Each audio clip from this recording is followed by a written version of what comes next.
Let's do this. 7 o'clock Central Time. Let's go. I am fired up for this one, man. I've been looking forward to this stream for a while. I've been looking forward to free agency for a while. It's a nice time of year to be a football fan. I know we don't have any games going on for a long time, right? We've got a big, long off season ahead of us, but I don't know. Today and really this weekend, it's been a good time to be a football fan. There's there's a lot that's happened. There's a lot to talk about today. I'm pretty excited for that. But as always, you guys know the drill, right? If you're in here, feel free to say hello in chat. Just tell me how you're doing. Yeah, we got Jack in here already. Let's go. Good evening to you, Jack. Good to have you in here. Now, we were talking a little bit earlier in Discord about, been very up and down so far for the Seahawks, but hey, there you go. Got a quarterback today. Hey, treat Sam well, man. Treat Sam well. Us Vikings fans, we love the guy. I wish him nothing but the best. I'm going to be interested to see how his time in Seattle goes, right? I mean, we'll get into it a little bit more in a little bit here. Believe me, Sam Darnold to the Seahawks. Definitely going to be one of the biggest things we hit here. But treat my glorious king well. That's what I'll say. But hey, you know what? Sam's got a few nukes in him. Sam's got a few nukes in him. We got Pear Champ in here too. Let's go. Welcome to the stream, Pear Champ. Good to have you in here. I'm doing well, man. How about you? Asking how's it going? Um, I mean, hey, you've probably seen all that's gone down today, right? It's been kind of a crazy day for me. I've been on my phone a lot. I tried to unplug a little bit. I made sure to go for a walk kind of when there was a little bit of a lull, like around like 3, 4 o'clock. I was like, all right, I've been on my phone so much. I've been watching a couple live streams. I've just been scrolling social media. Group chats have been going crazy and all this stuff. I'm like, all right, I can put away my screen for a little bit here and like go touch some grass or something. But man, there's just there's just so much to talk about. There's so much to consume. But we've got a nice little free agent frenzy stream going here today, right? Similar to what we did last year, if you guys were around for that.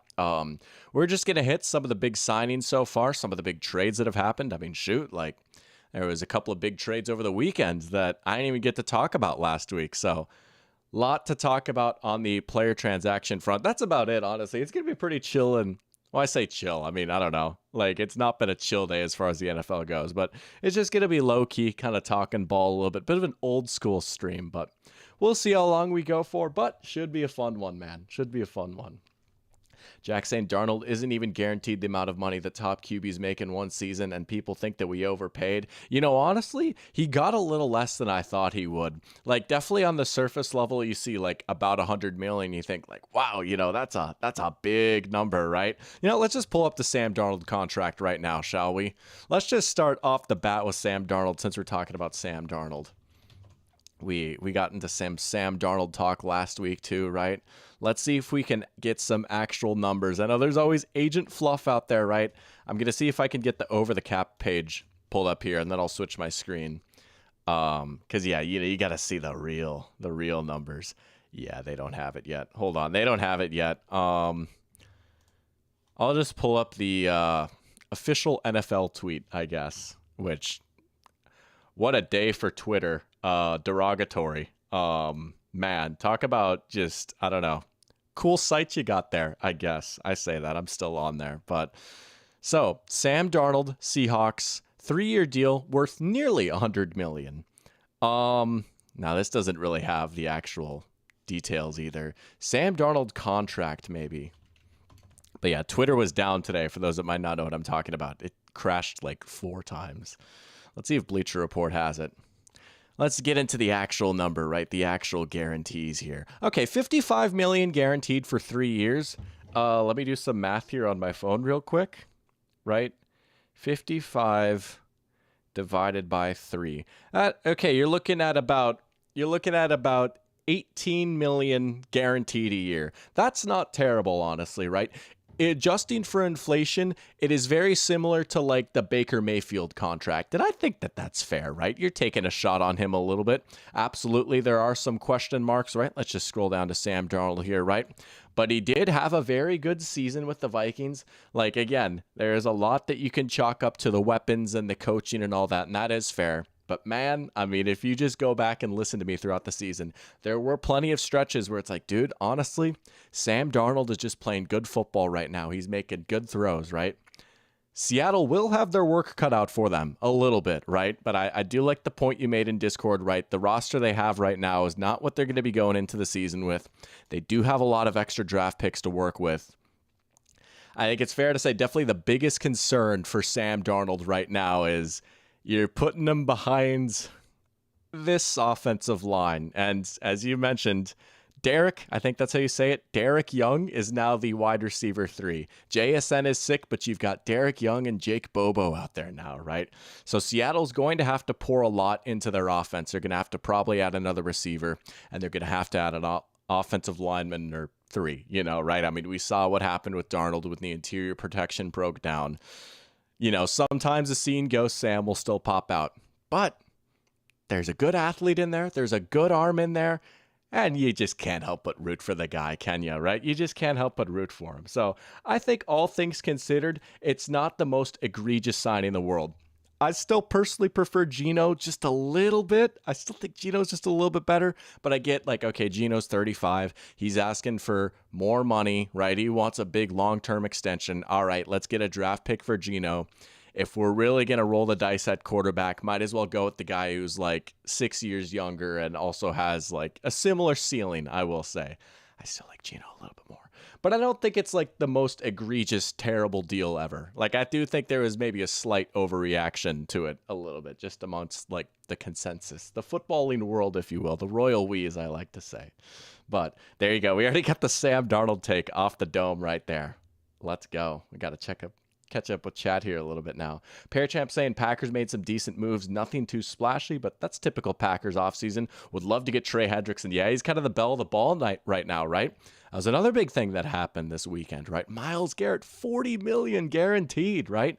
Browns saying, yeah, you said you didn't want to play for us, right? But how sick would it be if you made $40 million? Yeah, I get it, right? Again, that's a lot of money to shell out to a non-quarterback for a team that's maybe rebuilding. But you know what? I don't know, man. If you're the Browns, you're going to want him 3 years from now. If your rebuild is going to go as well as you think it is, right? Realistically, a couple years from now, you can absolutely get back in the mix, right? You want Myles Garrett on your team. So, yeah, Trey Hendrickson, he is the guy to go get now. Maybe he gets traded, right? There's been a lot of trade rumors. The Bengals kind of need to figure out what the heck they're doing with all their star players. I will say, and this is funny to say as a Vikings fan, I'm a little disappointed that the Packers weren't able to come away with Charvarius Ward or DJ Reed, right? Those are the guys we kind of mocked to the Packers a little bit okay, one of those guys that makes a lot of sense for Green Bay to go get. I wonder if they do cut Jaire now. I know that's been a discussion too. Maybe they don't cut Jaire. Maybe they just keep him, right? He gives them a small cap savings, but maybe they try and patch things up a little bit, right? I mean, they need some help in the secondary, and maybe keeping Jaire makes the most sense. But yeah. Oh, geez. The 49ers guy, Aaron Banks, right? Yeah, he's all right. I mean, hey, that's kind of the state of the free agency offensive line market right now, right? I mean, there's just you can find yourself saying that's a lot of money for that guy, and especially I think that's true with some of these linemen that are getting paid, But Banks from the 49ers, yeah. Jack saying Patriots and Broncos are loading up. Oh yeah, I mean the Patriots, they just have so much money to spend, right? And they've missed out on some of the receivers, but I don't know if you've seen Breaking Bad, but season 4 when Jesse's having his crash out, right? And he's having all these parties with all these crackheads and stuff. He's just money. That's kind of what the Patriots are right now. Just money. They're all scrapping around for it and stuff, trying to pick up the money off the floor and everything. That being said, they've made some good signings. They've made a few signings that I'm a little iffy about. They've made some great moves, too. Niners downfall is amazing. Yeah, Dre Greenlaw went to the Broncos, right? There's another guy that the Broncos got in their load up. Parachamp saying we can support the downfall of the 49ers. Sorry, Brock Purdy, only downhill from here. I do wonder if maybe they're kind of on a downward trajectory a little bit. I don't know. Very family friendly. I mean, it's crackheads from a TV show, whatever. I mean, it's not that big of a deal, right? There's 6 people in here right now. I don't think if there's a 10-year-old kid in here that doesn't know what a crackhead is, I'm sorry. And I apologize to the parents too. I'm sorry. I'm normally not like this, I swear. Oh, man. Also, we got Caden in here. Welcome to the stream, Caden, saying realistic Joe Milton trade. Ooh, Joe Milton, that's kind of your guy, right? Honestly, I was kind of hoping maybe the Browns would be a team that could take a swing on him, just like a little lottery ticket, right? But they went and got Kenny Pickett. Kenny Pickett, the GOAT. Speaking of Kenny Pickett, we got Jack Gothberg in here too. Yeah. I mean, dude, I'm just all over the place right now with all these things, but I would have said the Browns, honestly. I'm trying to think of another good team that Kenny Pickett might land, or not Kenny Pickett. My goodness, I'm sorry. Let me get a drink of water, and then I'm going to try and go back to that question. And I've seen the most recent thing in chat. That's not what I meant. All right. So, a good trade spot for Joe Milton. Well, I would have to think it's a team that's kind of like in a weird spot with their quarterback right now, where it's like, the Jets would have been another decent spot, right? They got Justin Fields. They're kind of doing the Joe Milton thing, but with Justin Fields instead. I get it, honestly, right? What the heck? Give them one more shot. Why not, right? You don't need to splurge on a quarterback right now. They did kind of give him a lot of money, which I was a little surprised with just how much money Fields got. But, again, like, I like the Jets idea of just like, whatever. Let's just have some dude roll out. On like the 10% chance he's good, we're like, let's go. If not, we can try again. But we have so much we need to address right now, Yeah, I mean, so not the Jets, right? Not the Browns, because they've already made that genre of move, I guess, if that makes sense. I know the Colts have been linked with Daniel Jones because they're kind of iffy about Anthony Richardson. I don't know that pairing Joe Milton with Anthony Richardson is a good idea, though, right? Yeah, our raw quarterback who we hate, apparently. Let's get a quarterback that's like just as raw. It's probably not. I saw the Dolphins got Zach Wilson. Man, I'm just like scrolling through some of these signings right now, trying to find a team that makes sense. I mean, the Titans maybe, but like they could probably do a little bit better. I don't know. You know what? Screw it. I'm going to say he stays put in New England. I know that might break your heart a little bit, right? I know we want to see Joe Milton out there just throw the ball like it's a Nerf football or something. I'm going to say he just stays with the Pats for now. I don't know. A few of the teams I think that made the most sense made other moves at quarterback, if that makes sense. But I don't know. I mean, hey, you could who else though? I mean, I don't know. But if you have a good Joe Milton trade, Caden, I can tag team you with that and be like, all right, like let's see it. Jack says he wants Kupp to go to the Hawks. Yeah, I could see it. No, I think he does still have a little bit left, right? It's just weird how it feels like the Rams just like didn't really incorporate him in the offense that much. I honestly think his lack of production has a little bit more to do with that than like, oh, Kupp is terrible and awful now. I mean, he's certainly lost a step. He's not like at his 2021 form by any means, right? But I mean, you remember, like, if you think back to that Rams-Lions game week 1 this season, right? It's like, holy crap, like Cooper Kupp is back, right? I mean, 21 targets. Are you kidding me? And then he gets injured in the Cardinals game. He doesn't play for a little bit, but there's a few 100-yard games in there, right? He was great in that Patriots game. He had a couple of nice touchdowns in that one, right? And then like they just kind of stopped targeting him, right? I mean, if you look at like this stretch, right? I mean, I think this is where a lot of this Kupp is washed narrative came from, because it's the fantasy playoffs, right? And he hung up a big old goose egg in prime time, right? But it's like 3 targets. And then in the first round of the playoffs, 1 target. I mean, they just were not throwing to him at all, right? And if you go back and watch a lot of the Rams games, like he wasn't even really a part of their progressions. Stafford wasn't even really looking his way. They just weren't really making an effort to incorporate him in the offense. And then finally, divisional round in a snowstorm, I thought Kupp looked pretty good in that game, right? 5 for 61 on 7 targets isn't crazy, but he had a few nice catches, a few key first downs and stuff. He's still got a little bit of something, right? I still think he's got a little bit of something. I do wonder for the Hawks if they might be hesitant to go after Kupp, if he's a little too redundant with JSN. I know Kupp can play on the outside some, and JSN can play on the outside some.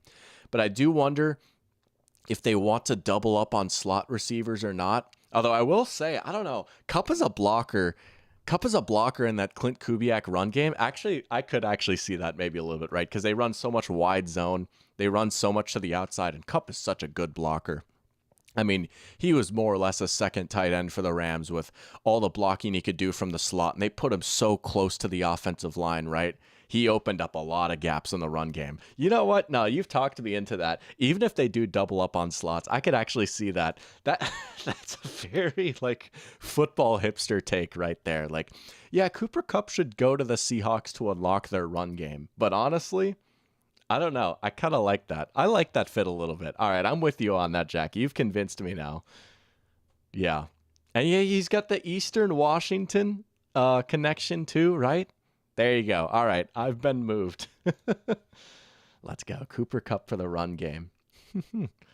Gino turned down like 45 mil a year. We save like 15 mil per season to get someone 7 years younger. I mean, that's the rationale with the Darnold deal, right? That is the rationale. I mean, hey, I'm a little too Geno pilled, I think, to be like, I think that that's like the right move, but I do get it to an extent, right? And if you're Seattle and you think, hey, like we're a little bit closer to a rebuild than we are like winning a Super Bowl, so we might as well commit.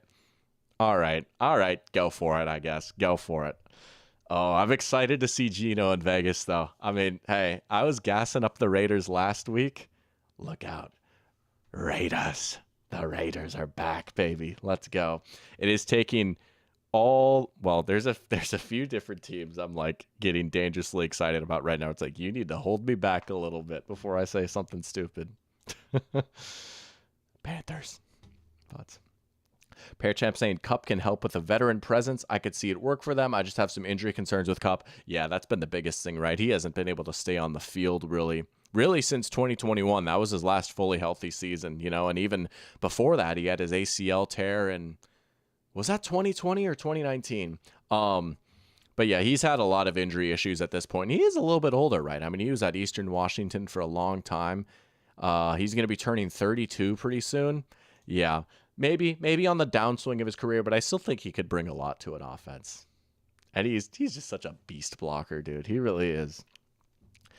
Jack is saying, my boy Kenny getting traded easily tops all the moves made today. Hey, there you go, right? It's so funny. As soon as I say anything Kenny Pickett related now, I immediately think of you, right? I see Kenny Pickett go to the Browns. I'm like, I wonder what my man Jack Gothberg is thinking right now, right? Hey, you know what? Dare I say he's going to have a shot to compete for the starting job, depending on what the Browns do in the draft. I mean, if they draft a quarterback, they're going to play him, right? If they just said, screw it, like, I don't know, Travis Hunter or Abdul Carter or Ashton Genty or something, right? Dare I say Kenny Pickett could compete for that starting job? Dare I say he's better than the other quarterback there right now? I don't know. But there you go. Hey, Super Bowl champ Kenny Pickett, there you go, right? Oh, yeah. You know what? You need to address him properly. He played in the Super Bowl a little bit. Apparently the Seahawks are close to signing Will Fries. Are you serious? No. He was supposed to follow his former teammate to Minnesota. No. That would be a good signing, though, for Seattle. Will Fries, he's probably one of the few, like, good interior linemen out in free agency, I would say. He's one of the better linemen of the class. He's one of the guys where I'm like, okay, yeah, that is a good starter. That would be a pretty good signing for the Seahawks. That would move me a little bit. That would be ideal. Yeah, dox yourself, 10-year-old. I highly doubt there's just like a random 10-year-old watching this right now. I would be shocked. And you know what? No, don't dox yourself. I mean, I was just addressing the crowd, right? Like, you know what?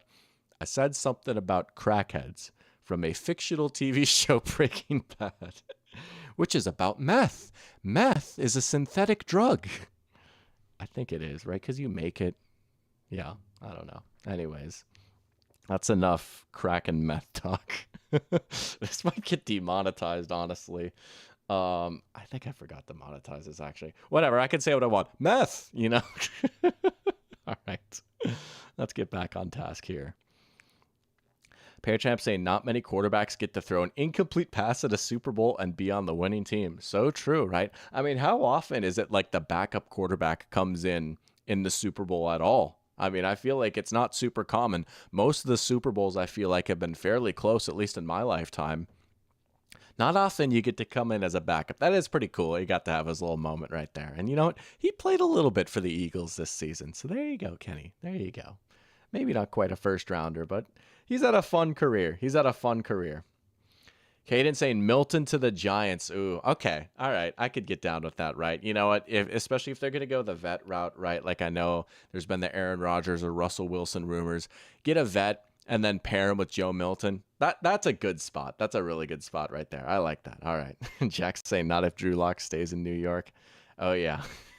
The GOAT quarterback, right? Hey, at least guy who only watched Colts versus Giants this season be like, if the Hawks signed Lock to a 10-year, $800 million deal, I wouldn't complain. Yeah, we got Therapy Disputes in here. Welcome to the stream, Therapy. Good to have you in here. Saying, yo, Pig, do you plan on making videos? I do. And you know what? I'm actually glad that you brought that up, right? I feel like I haven't talked about this in a while. Since I have a little bit more time on my hands right now, right? I'm in my Jacoby Brissett era, as I said last week. I've actually been making some great progress on my video. It is almost written, and it will be recorded fairly soon. Now, for a lot of you that might be vets with this channel, right, it is a bit of a long process, right? There's a lot that goes into like recording and editing these videos, and I'm just like, I don't know. I take my time with these. I do. And, you know, I'm trying to like put them out a little bit faster, but I'm also trying not to put too much pressure on myself, you know, right? But I am excited to say that the next video is coming very, very soon. It is almost written. Man, I've spent like a few months researching and writing it, but I think like legitimately as soon as this week, I might be able to start recording the voiceovers. I'll get this little guest room set up so I can record the shots of me on camera. And then the fun part where we spend like a week plus on Premiere Pro getting clips and making graphics and like editing everything and cutting it all up, right? Man, that's the most meticulous part of it all. But it is kind of fun. It's like a little scavenger hunt, finding clips that kind of match what I'm saying without getting copyright violations and stuff like that. But I'm glad you brought that up. The new video is coming sooner than you may think. The new video is on its way shortly. I'm not even going to dare say like when, because honestly, I have no idea. But I would say it's almost entirely written. So I would say like the creation of the video is probably 70% done, if that makes sense. But I'm glad you asked that, because I had not said anything about my video in a minute. But yeah, we got Kira Cat in here too. Let's go. Welcome to the stream, Kira Cat, saying, I'm a little late. Any thoughts on the Broncos getting Greenlaw and Hufanga? You know what? Let's talk about the Broncos. We mentioned a little bit earlier, Jack had said, you know, they've kind of been going crazy. They've made some big moves so far. Couple of big defensive moves for the Broncos. Let's scroll down and find him here. There's Dre Greenlaw, number 14 on Greg Rosenthal's free agency 101. Very, very good off-ball linebacker, right? And you know what? Another thing you might learn from free agency, right? Seeing how much these linebackers are getting paid. There is not a lot of good linebackers out in the NFL right now. There really isn't. And if you look at most draft classes, this one's a little different. Jihad Ward is an absolute dude. But there's been a lot of recent draft classes where honestly, both the depth and the quality at the off-ball linebacker position has just not been very good. There's just like colleges are just not doing a very good job of developing linebackers. And I want to be careful when I say that, right? Because like if you're a college coach, if you're a college program, your first concern isn't, yo, we need to like create a great middle linebacker to go to the NFL, right? Like you need to build a defense that's going to win you games in college. And the college game is just fundamentally different from the NFL, right? The field is wider. There's just way more spread in the offenses and everything. I don't know. There's like there are very few pro style linebackers that come through college these days. I don't know. That's my boomer old man yells at cloud thing, whatever, right? But all that to say is Dre Greenlaw being a free agent, even though he's had his injury issues, right? Kind of a big deal, right? You don't see a lot of players of his caliber just out there in the open market, right? He's 28 years old, right? He's coming off an injury. But when he's healthy, dude, he's one of the better ones out there. I like the signing for Denver a lot, right? This defense is already really good for the Broncos. I like them just loading up. You could argue like maybe linebacker was their weakest spot last year. Obviously, they've got the shutdown corner. That defensive line is nasty. And they've got like a decent linebacker group, but you put Dre Greenlaw in there, and man, everything just starts to make a little bit more sense. So I like that move a lot. And then they got the other Niner guy, right? Hufanga, the free safety. Another guy that's kind of struggled with injuries a little bit. Might have to scroll down a little bit more. But he did have an all-pro season, and I guess it was his second year, right? Got a lot of Troy Polamalu comps. Definitely not quite the player that Troy is, but he's a fun player to watch, dude. He just flies all over, right? I mean, he'll get picks. He'll lay dudes out, right? Gets takeaways. He's a fun player. He's not always perfect, but you know what? You put him there with Pat Surtain, right? I don't know. I like them. I like them sinking a little bit more money into that defense, right? I mean, man, you look at this Denver team. The line, I feel great about that. Like, that's a Super Bowl caliber offensive line right there. You got to wonder if maybe they're going to go receiver in the draft now or something, or maybe even running back. I know Marion Hampton, that was something that Henry brought up on stream last week. It's like, dude, honestly, I love that fit. That makes so much sense, right? I feel like they might draft a weapon, right? I feel like they could just use another weapon. This is a pretty good team. This is a pretty good team. They had a little bit of money. I like the way they've spent it so far. There you go. 3-year deal looks like for Hufanga. You know, it's funny. I was mentioning it earlier. Like, I was watching some live streams earlier today. I was watching TFG and Football Analysis, right? They're two guys in a similar space, you know, football YouTubers pretty much, right?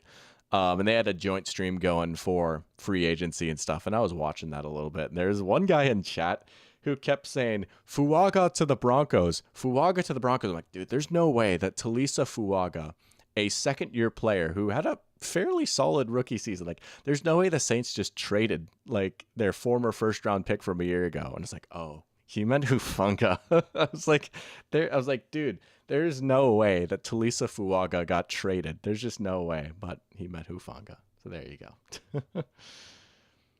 Pearchamp saying that's hype for the new video progress. Looking forward to it, Doc. Appreciate it. Thank you. Yeah, it is pretty hype. I'm excited for this one. I mean, I say that every time, right? But, you know, I think I've teased the video a little bit before, right? It's about coaching, and it's about hiring coordinators and coaches and stuff. This is a take that I've sprinkled throughout my streams a little bit here. Maybe I'll dive into it a little bit more, but, you know, I don't like to spoil things or anything. But, yeah, that should be pretty good. I'm excited for that one.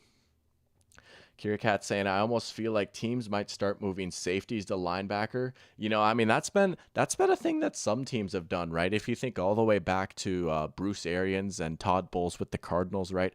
Remember Dion Buchanan? That's a pull right there.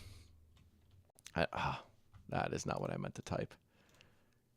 Oh, getting released. I thought that said arrested for a sec. I was like, no. Dion Buchanan, right? He was a safety coming out of college. They ended up putting him at off-ball linebacker a lot. Yeah, look at that, right? Very small guy, but he was a hard hitter. He was great in coverage.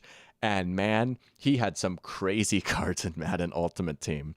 But he's like the first guy I always think of. I think that Mark Barron moved to linebacker a little bit too. Yeah, look at that. They even have him listed as an outside linebacker on Pro Football Reference. But he came into the NFL as a safety, right? The one thing you have to worry about is, like, sometimes these guys are a little bit smaller. Barron's a decent height at 230, right? But man, you hear all this talk about the running game coming back, right? And how football's getting physical again, right? And, you know, you look at how the Eagles won their Super Bowl. You look at Derrick Henry's dominance, right? That has kind of been a response to already what have been a lot of undersized linebackers. And so that is like the one risk you run, though, right? Is like, man, like, we're already kind of getting pummeled on the ground. But if you could find like a big guy, like Isaiah Simmons, I guess that's another example, right? Although he was kind of a tweener already in college. I can never spell Isaiah right. But yeah, he's listed as an outside linebacker. I guess he's kind of the opposite. The Giants have moved him back to safety a little bit, but he's kind of played all over the place too. But there's a few examples. You got Alex Nunez in here. Welcome to the stream, Alex. Saying Dr. Pigskin in the house. Let's go. Hey, happy free agency. Oh, yeah, Jack with the Isaiah Simmons pull, too. Nice. Yeah. No, so there's plenty of examples. But also, like, some of the guys, like Dion Buchanan was small, but he didn't get thrown around in the run game as much as you might think, you know. So it just depends. But I mean, teams might have to start getting creative. I mean, hey, how about Zach Bond, right? I mean, maybe the best linebacker in the entire NFL, right? He did not come out of college as a linebacker. He was a defensive end at Wisconsin, right? He played defensive end for most of his pro career before he went to the Eagles. So you're seeing a lot of teams get creative. I guess Josh Metellus on the Vikings too, right? I mean, he kind of played everywhere, but Josh Metellus took a lot of snaps at off-ball linebacker. Andrew Van Ginkel took a lot of snaps at off-ball linebacker for the Vikings last year. Some of that had to do with injuries too, but defense is getting a little more positionless. All right, I've talked myself out of that a little bit, but yeah. Yo, let's go, Bear Pod. Appreciate it. Thank you for the super chat. Good to have you here in the stream. Say, Aaron Rodgers finish a Packer QB cycle with the Vikes. We're good. We're good. That's been my answer the whole time. And I do think it's funny, like, on like the 2% chances this actually happens, like I'm going to have such an egg on my face. And I'll probably like be like, for 3 days. And then I'll be like, well, maybe you still got a little bit left in the tank. But I am maintaining my take right now. We're good. We're all right. We don't need him. But appreciate the super chat. Thank you. Yeah, we got Christine in here too. Let's go. Welcome, Christine. Good to have you in here. Been an interesting free agency so far for your Falcons. One of the big stories that actually dropped today was Grady Jarrett, standout defensive tackle for the Falcons, getting cut. No one really saw that coming, to be honest. He'd been with the Falcons his whole career. He's actually from Georgia. I believe he's one of the last guys remaining from that infamous Super Bowl team, right? Yeah, 2015. Longtime Falcon fan favorite, right? Born in Conyers, Georgia. And they cut him today. I mean, he lost a little bit of a step. Falcons save a little bit of money. But it's kind of sad to see him go. So big loss for your Falcons there. And they also lost their setter, Drew Dahlman, who also went to the Bears. Bears are off-season champs again, I guess. But good to have you in here, Christine. Let's go. Look at that. Tuning in for free agency. You're really becoming a real football fan. I was saying earlier, it's funny, like you've definitely got the Falcons pessimism down now, right? Like every time a team scores against Falcons, like, oh, it's over. We suck. We're going to lose, That is spoken like a true Falcons fan. Jack says it looks like he's going to be Steeler, talking about Rodgers. Yeah, I could see it, right? I mean, hey, they're loading up their receivers. Fields is gone now, right? There's no way they can run it back with Russ again. Like, there's just no way after how last season ended. And Tomlin has got to be feeling at least some slight semblance of heat, right? I mean, I love Tomlin. I think he's an excellent coach. But the truth is, like, they kind of have been stuck in that spot for, 8 years now? Like, they're a good team, but they're almost a little too good for their own good, and they're not bad, Like, they're kind of stuck in, like, 9-win purgatory. Rodgers on the Steelers would be a little bit fun, though, right? I mean, you've got Pickens, you've got DK. That would be a crazy locker room. I'm sure there would be some wild stories that would come out of that team. Man, I would pay to see, like, a good documentary made following that team around, but that'd be kind of fun, right? You think about the shot of when the Packers were playing the Steelers back in 2021, and Rodgers is trying to pull a fast one and snap the ball, catch him with 12 men on the field, get a free play, and Tomlin calls timeout, and they're just kind of smirking at each other, It's like, all right, maybe they're destined for each other. That would probably be the best spot, I think, for Rodgers to go. I'd rather see him go to Pittsburgh than like the Giants or Titans. I feel like it's probably between those three teams at this point, right? Steelers would probably be the best spot for him. Alex saying signing Rodgers is a fireable offense. See, here's the thing, right? And I'm curious if you mean like for the Vikings or just like in general, like any team, because obviously signing Aaron Rodgers, it brings you more than just a football player at this point, right? You kind of get a circus that follows you a little bit, whether you want it to or not, right? And maybe he'll say like, well, it's okay. I'm not going to sign my best friends anymore, right? But also, I mean, he's a character. That's what I'll say. He wasn't necessarily a bad quarterback, though, by any means last year, right? Again, certainly not his best season. I thought he was better than 2022. There were still plenty of games where it's like, yo, Unk still got it a little bit, right? And especially, I highlighted Devontae Adams closing out the season well last week. Rodgers had some nice games in there too. Again, some of these games, like, okay, these are like Mickey Mouse games that don't really matter. But I don't know. He's still got some really good throws in him. You wonder if he's going to be cheap, right? Because the Jets are taking on his dead cap, if he's going to be willing to take a cheaper deal. I will say, though, if you're going to sign him, buckle up. And I think that's why the Steelers make a lot of sense too, right?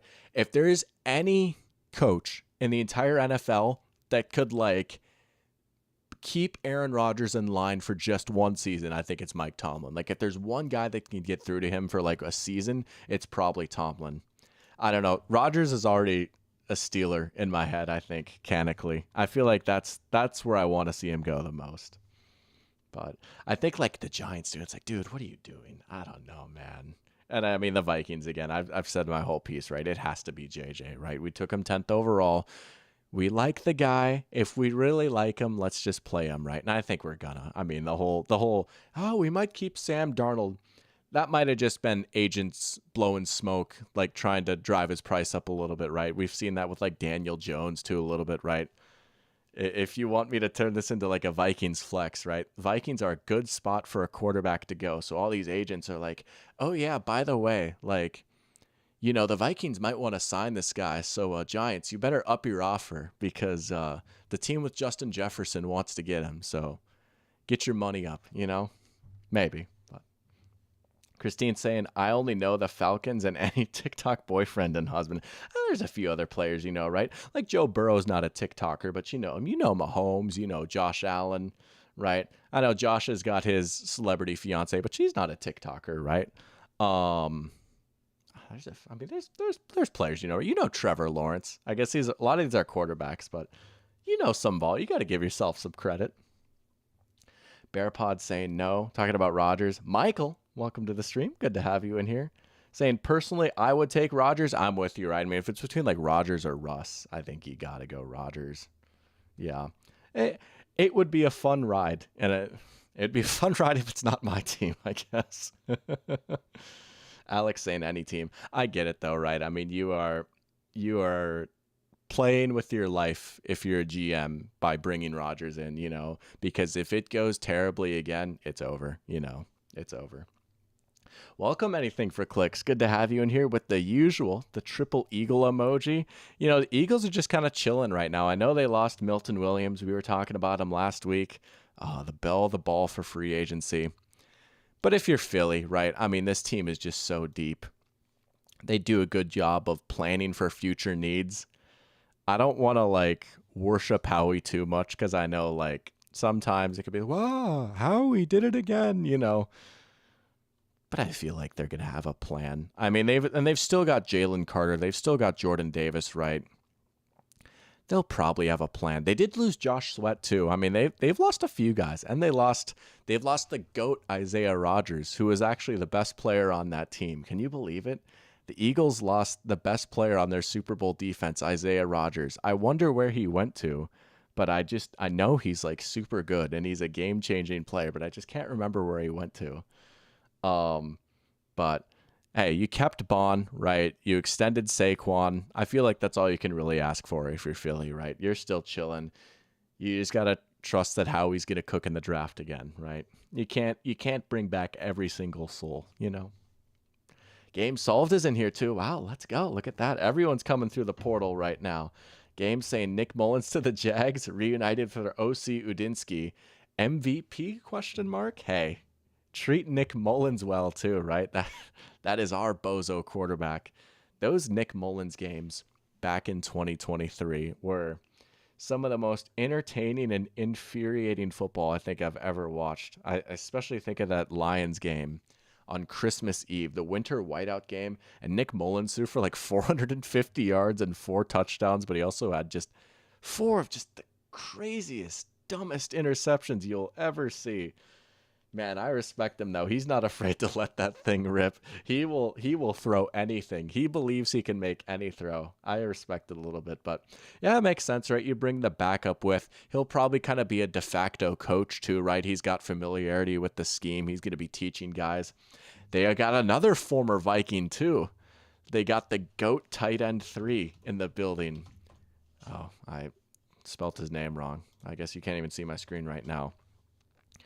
The Jags. This is the real signing of free agency right here. The GOAT himself, Johnny Muntz, to the Jags. So there you go. A couple of former Vikings going to follow Grant Dudinsky over to Jacksonville. Makes sense, right? You see it all the time. I'm sure KOC is heartbroken, right? KOC had coached him his entire career, and now he's following his old assistant. Man. But yeah, hey, Vikings South, dare I say? Vikings South? Alex saying Rodgers drags any fan base into the darkness with him. Literally, right? I mean, Rodgers knows a thing or two about going into the darkness. It's a wild ride, man. It is a wild ride. Hey, they'll always have that epic shot of him coming out of the tunnel on Monday Night Football. The Jets Aaron Rodgers era in a nutshell. Michael saying, is there really that much of a difference between Rodgers, Wilson, Darnold, and Daniel Jones? Probably not. I would trust him the most, though. Honestly, I think Rodgers is probably the best quarterback out of those still. I'd probably order it Rodgers, Darnold, Wilson, and Jones. That's probably how I'd rank the 4. And I think, like, Rodgers is probably slightly ahead of Darnold. And I think there's, like, a little bit of a gap. And then there's Wilson, and then there's Daniel Jones, probably. I know there's, like, Daniel Jones to the Colts rumors a little bit. And Daniel Jones back to the Vikings. Like, those are the two teams that are kind of in on Daniel Jones, which I think it's funny that he's got a market and people are, like, waiting around to see what decision he makes. Former first-round pick. BearPod saying this is one of the worst combined classes for free agency and draft QB market in recent memory. It is kind of a weird class, right? There's not a lot of star power, and usually there's not a lot of star power in free agency in general, right? Because, I mean, just the tried and true rule, right? Good teams will just usually not let their best players hit free agency, right? Honestly, if I was making this list, I'd probably put Bond at 1.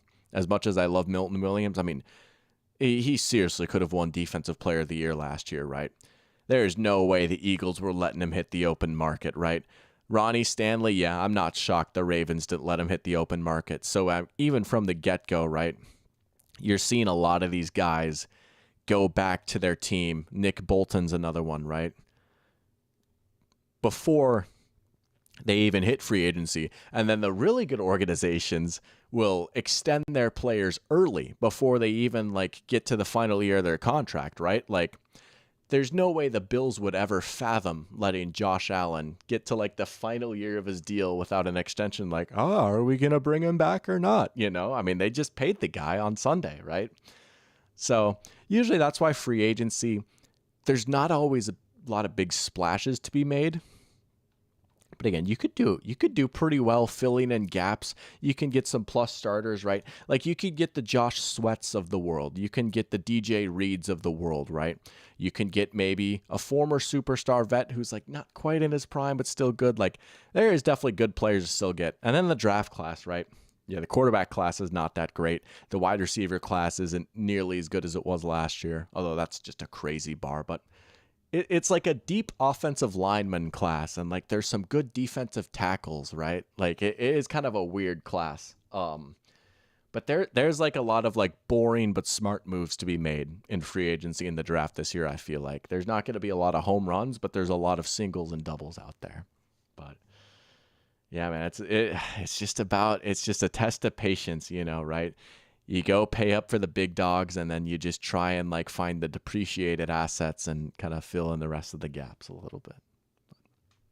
Pear Champ saying Josh Allen got the bag. Man is swimming in cash for a long time. Yeah, it was like 6 years. I can't remember the exact terms, but and for as much money as it is, honestly, let's just pull it up here. It is still a fairly team-friendly deal. I think the Bills have done a great job with their extensions, right? They brought back Greg Rousseau and Khalil Shakir, too. 6 years, $330 million. Total guaranteed $250 million. I mean, it's saying that is like a team-friendly deal is kind of hilarious because that's just so much money. I don't know, though, right? I mean, again, I have really started to just become Mr. The cap always goes up, right? The cap is just always going up, you know. New TV deal is coming soon, right?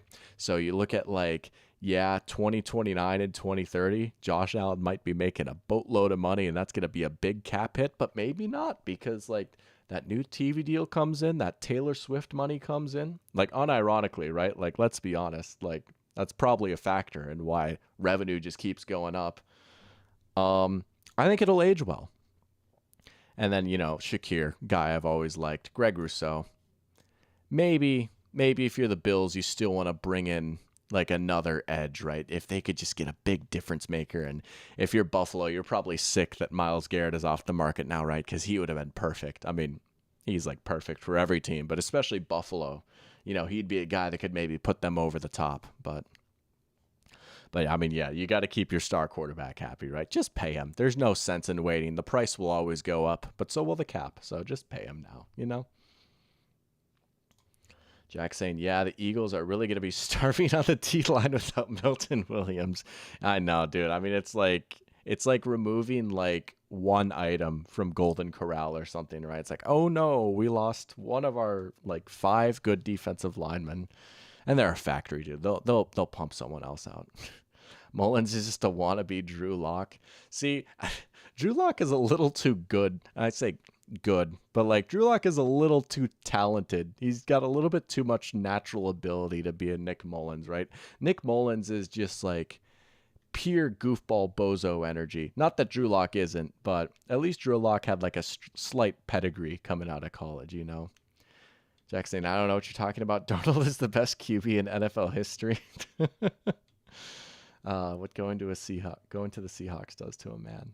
Yeah, we got Is That Still You in here. Welcome to the stream. Saying hiya, Doc, hiya, chat. Just stopping by to say hello. Appreciate it. Thank you. Champ saying Bengals might be one of the worst front offices besides the Browns handling the Deshaun Watson situation.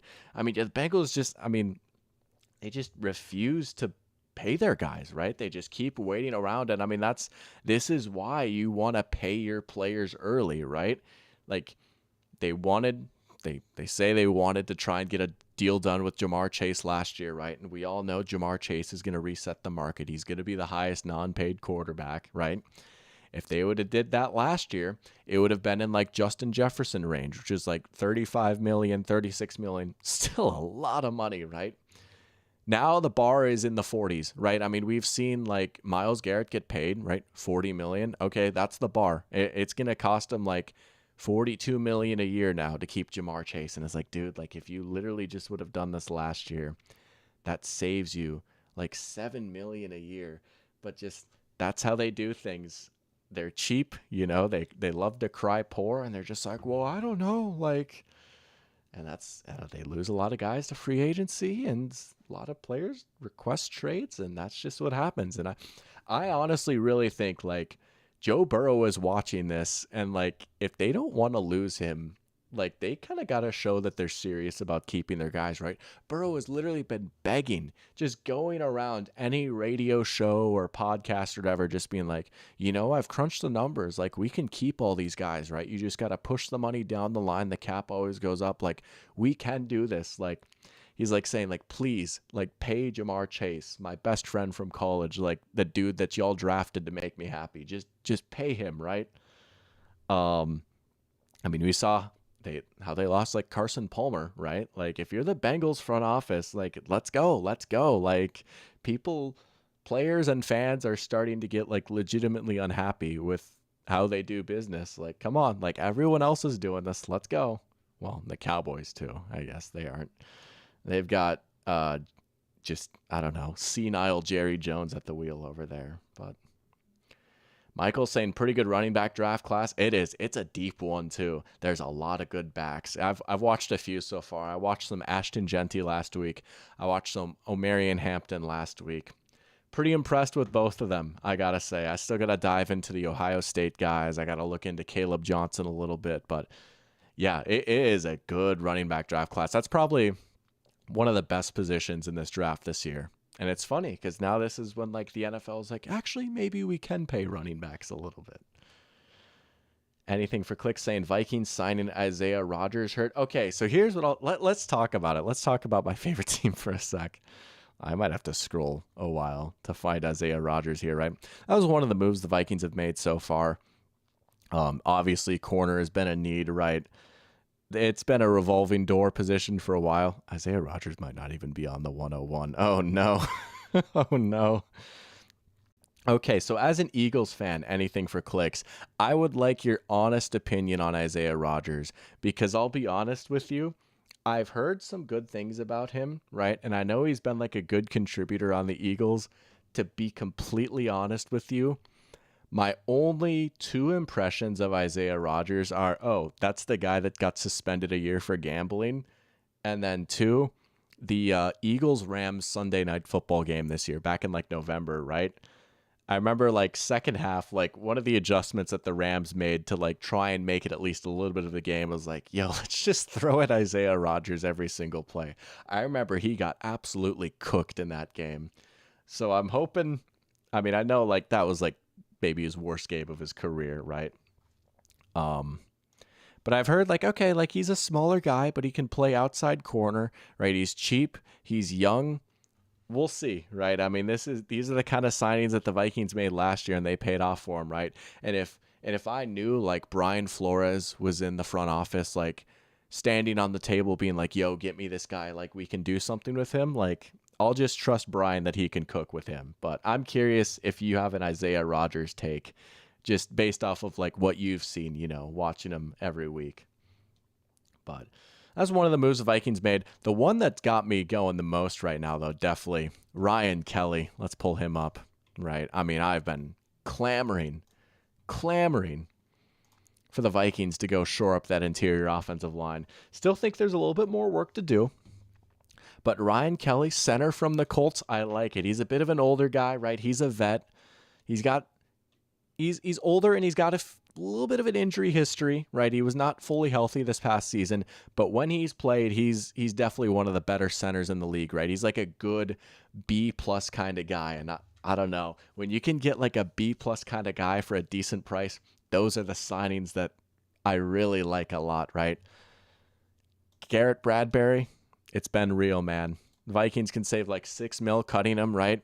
If you look at like the overall like money gained or lost, right? Cutting Garrett Bradbury and then signing Ryan Kelly, the cap saving, if you count in the cap savings from cutting Garrett Bradbury, Ryan Kelly really only costs like $2 million, right? It's been real, man. I don't know. I think like, yeah, he's gone, right? They'll probably let him go, right? Okay, we've got an actual like good starting center in there now, right? That's a good start. Would still like to see maybe another guard. We'll see about Will Fries, right? That's the guy I was like, yo, like, what if we got him too, right? That'd be crazy. But my guess is probably not. At this point, I think if you're the Vikings, you just got to hope you can sign Byron Murphy, bring him back, right? I'm assuming Isaiah Rogers will be the Shaq Griffin replacement. I don't know what we're going to do with Gilmore. We'll probably let him go. So it'll be Rogers, Murphy, and then Mekhi Blackton. I could actually go with that. I could actually get down with that. I would like that, to be honest. I could get down with that being the Vikings corner room. But I'm going to switch over, catch up with chat. And then eventually, like, I know I've had like this free agency 101 pulled up for a minute here now, and I haven't like fully dove into it yet. There's a few that we've hit on, but sometimes it's nice to just let the chat kind of carry the conversation a little bit, Is that still you saying Lions can use some left tackle depth? Yeah, I guess Taylor Decker's getting a little bit older, right? Yeah, I mean, I'm sure they'll bring in someone, right? That's another team. They're just a factory, right? They draft and develop so well. But overall, I mean, that offensive line. Come on, Pear Champ saying, did Von Miller retire, or does he retire, or does he go ring chasing with another team like the Lions or Chiefs? I'm sure some other team will give him just like a small offer, right? At this point, he's really not that much of a contributor, to be honest. I mean, he is 35, I mean, when you're born in the 80s, it's starting to get to be over for you if you're a pro athlete.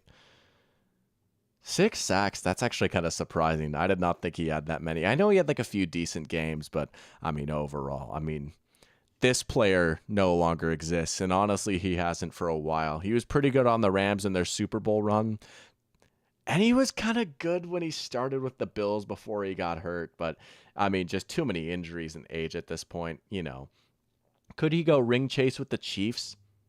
I could see it. That would be a very Chiefs signing, honestly. Oh, we got Von Miller.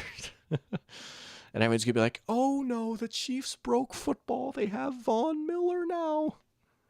But I think he'll get one more contract and then retire. It might be like a 1-year deal. I could see this being his last year, honestly. I don't know why it's not letting me do that. Also, welcome, Mile Marker. Good to have you in here. Wrong tag. Hiya, Doc, and hiya, chat. Good to have you in here. Let's go, Mile Marker. You know what? We've had some Lions talk. The Lions making one of the biggest splashes of free agency so far. I'm not going to lie. I fell to my knees in Hornbachers when I saw this. DJ Reed to the Lions. I mean, for my money, I would say Reed is probably the best corner out on the market right now. I think he's the best corner in this free agency class. They lose Carlton Davis. Again, this is Greg's list, not mine, right? I would probably put Reed above Ward and Davis. Also, the youngest of the three, right? Man, that's a good move. I don't know, right? I mean, the Lions have tried and tried and tried to address their secondary past couple of off seasons, right? We'll see about Terrion Arnold. I mean, it's year 2 for him, right? You can't make any sweeping conclusions yet, but I don't know. I think the Lions came out on top in that exchange. Losing Carlton Davis, bringing in DJ Reed, I think they got a better player. I think they got better today with that move. I think that's a great signing. The Vikings fan in me is like, no, like, come on. How do they keep getting these guys, right? But they've managed their roster well. Even though their team is loaded, right? There's so many rookie contracts, so many cheap deals. They have plenty of cap space so that they can keep making these moves. I don't know. I think they're still in good shape. I know the big narrative about the Lions is going to be, oh, they lost their coordinators. They're cooked. Again, if you want to make the Lions your Super Bowl pick going into next year, I don't hate it one bit. This could still very well be the best team in the NFL next year. That is a great move. DJ Reed is probably the best corner that the Lions have had in a minute. DJ Reed is probably the best corner the Lions have had since Darius Slay. I think that's my take. I think that's a great move. And Amik Robertson, Mr. Justin Jefferson killer, he's kind of coming along as a slot corner. Yeah. And if Terrion Arnold takes the leap, I mean, that's a wrap. All of a sudden, that secondary goes from like kind of a concern to a real strength. Brad Holmes is working. He's just another one of those GMs. It's like, honestly, no matter what he does, like you just gotta trust his vision a little bit, right? I mean, he got killed for the draft that he had a few years ago, right? With like Laporta, Gibbs, and Campbell, and it's so funny because now they're all just really good players. Maybe you should just take good players regardless of position. Crazy thought. Let's hit some other of these signings. Let's just talk about it. Oh, big Milton Williams going to the Patriots. This one made me sad too, especially like, I mean, it's fair to say like, okay, the Vikings probably weren't going to get him, right? Like he's going to command a big market. And even though the Vikings have a lot of cap space, like they probably won't win a bidding war. And of course it's the Patriots too. They had like the most cap space going into this free agency window, right? But the thing that really killed me was it first got announced, right? Like, oh, Milton Williams is going to the Panthers. And I was like, that sucks. We lost out on him, right? Whatever, right? But, I've always had a soft spot for the Panthers. They've been my pet team. I'm kind of soft launching a Panthers take where it's like, that could be the worst the first team for this season, right? And I'm seeing that. I'm like, oh, Panthers nuke. Let's go. And I'm thinking like, dude, like, Milton Williams and Derek Brown, like that is a sick defensive line. Like, all right, let's go. Let's get the ball rolling, right? Let's build this defense up a little bit, right? The like 3% of me that's a Panthers fan, I guess, or something like that. But I'm like fired up. I'm like, let's go. Honestly, great signing. Love the move. And then I see like an hour later, it's like, well, hold on. It's not official yet, right? I mean, the whole legal tampering thing, right? So hold on. It's actually not official. And they're saying that Milton Williams is in discussions with, it was the Panthers, the Cardinals, and then a third mystery team. And I'm like, yo, it's us. It has to be us, right? And I was watching the TFG football analysis stream, which I think Jack had said earlier in chat. He was watching that on his way to class, right? Good content today. I was enjoying it. But people in chat were saying like, yo, like, I think the third team is the Vikings, which of course, like maybe I should just be like, I don't know. Maybe I should like double check my sources, but I got it into my head where it's like, oh my gosh, like we're the third team. And then it's like, nope, it's the Patriots. I'm like, God, it could even be the Panthers. It could even be the Panthers. But again, great signing. Again, probably the second best guy in this free agency class. I mean, best guy available, right? Because Bond got snatched up, right? Unreal season for the Eagles, right? Plays a premium position, in my opinion, at defensive tackle. I will say, though, right? I was lamenting that we won't see Milton Williams and Derek Brown. Milton Williams and Christian Barmore, that's still pretty good. You know, the Patriots, they've put a lot into their defense. And I had mentioned earlier, like, there's a few signings I was a little iffy on. The Harold Landry signing is interesting. You kind of pop the hood on him a little bit. It's like, oh, he's kind of not that good. Just, I don't know. Doesn't get a lot of pressure. Doesn't typically win his matchups, I guess. But he has had his best seasons under Mike Vrabel. So we'll see. They're probably going to take a shot on him. But Robert Spillane, that's a move I love. I was hyping him up on the Raiders. I didn't realize he was a free agent until a few days ago. That's a great move. I think he's a really underrated player. And then they're the ones that get Carlton Davis. So again, if you're the Patriots, it's kind of a bummer that you've missed out on the receivers so far because Lord knows they could use like two of them. But the defense could honestly be pretty good this year. I love the secondary with Gonzalez, Marcus Jones, Jabril Peppers, Kyle Duggar. Spillane is such a great signing. Low key, he's like a top 10 linebacker. I really think so. He was a beast for the Raiders last year. And then those defensive tackles. And Keon White is really coming along too. I don't know. This Patriots defense could be pretty good. I like the moves they've made on defense. They could use another receiver though. Von Miller to the Chiefs would ruin my day. I suppose, yeah. Broncos fan angle, right? Yeah, former Bronco going to the Chiefs. Yeah, that would be kind of tough. Maybe you wouldn't do the Broncos like that. Maybe not the Chiefs. Maybe like the Lions or something though. Or like the Ravens. Oh, that'd be such a Ravens signing too. Just getting like an old washed edge. Remember like Justin Houston? I guess Jadeveon Clowney had a good season with them. He wasn't really washed, but that would be a very Ravens move too, honestly. Jack saying Vaughn wouldn't have to chase a ring if he signs with the Hawks. That's just guaranteed. Oh, yeah, with the glorious King Sam Darnold. Mile marker. Oh, yeah, Brad Holmes working. Long minute. Michael saying, did someone say Darius Slay? Hey, there you go, right? A little veteran corner ad for the Steelers. Darius Slay, Joey Porter Jr. That's going to be a fun physical duo right there, too, right? Might see some yellow flying around. I'm not talking about terrible towels, but overall, man. Honestly, you think about like the guys that the Steelers have on the outside, both at corner and receiver. I can't find him. He's maybe not on here, but very, very physical duos at corner and receiver, right? DK and George Pickens, and then you've got Slay and Joey Porter Jr.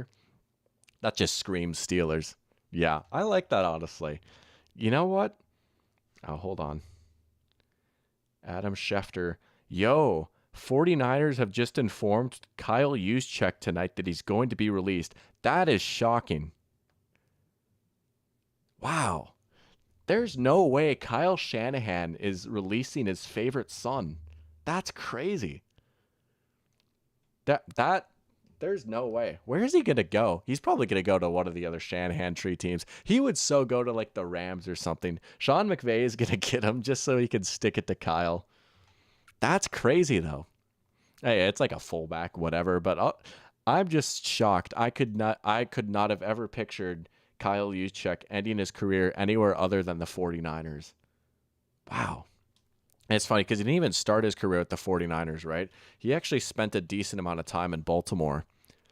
But he is like the ultimate Shanahan guy, right? I mean, the way they've used him, turned him into a weapon as a fullback. Look at all these Pro Bowls. Man. Denver, that'd be a good spot too with Sean Payton.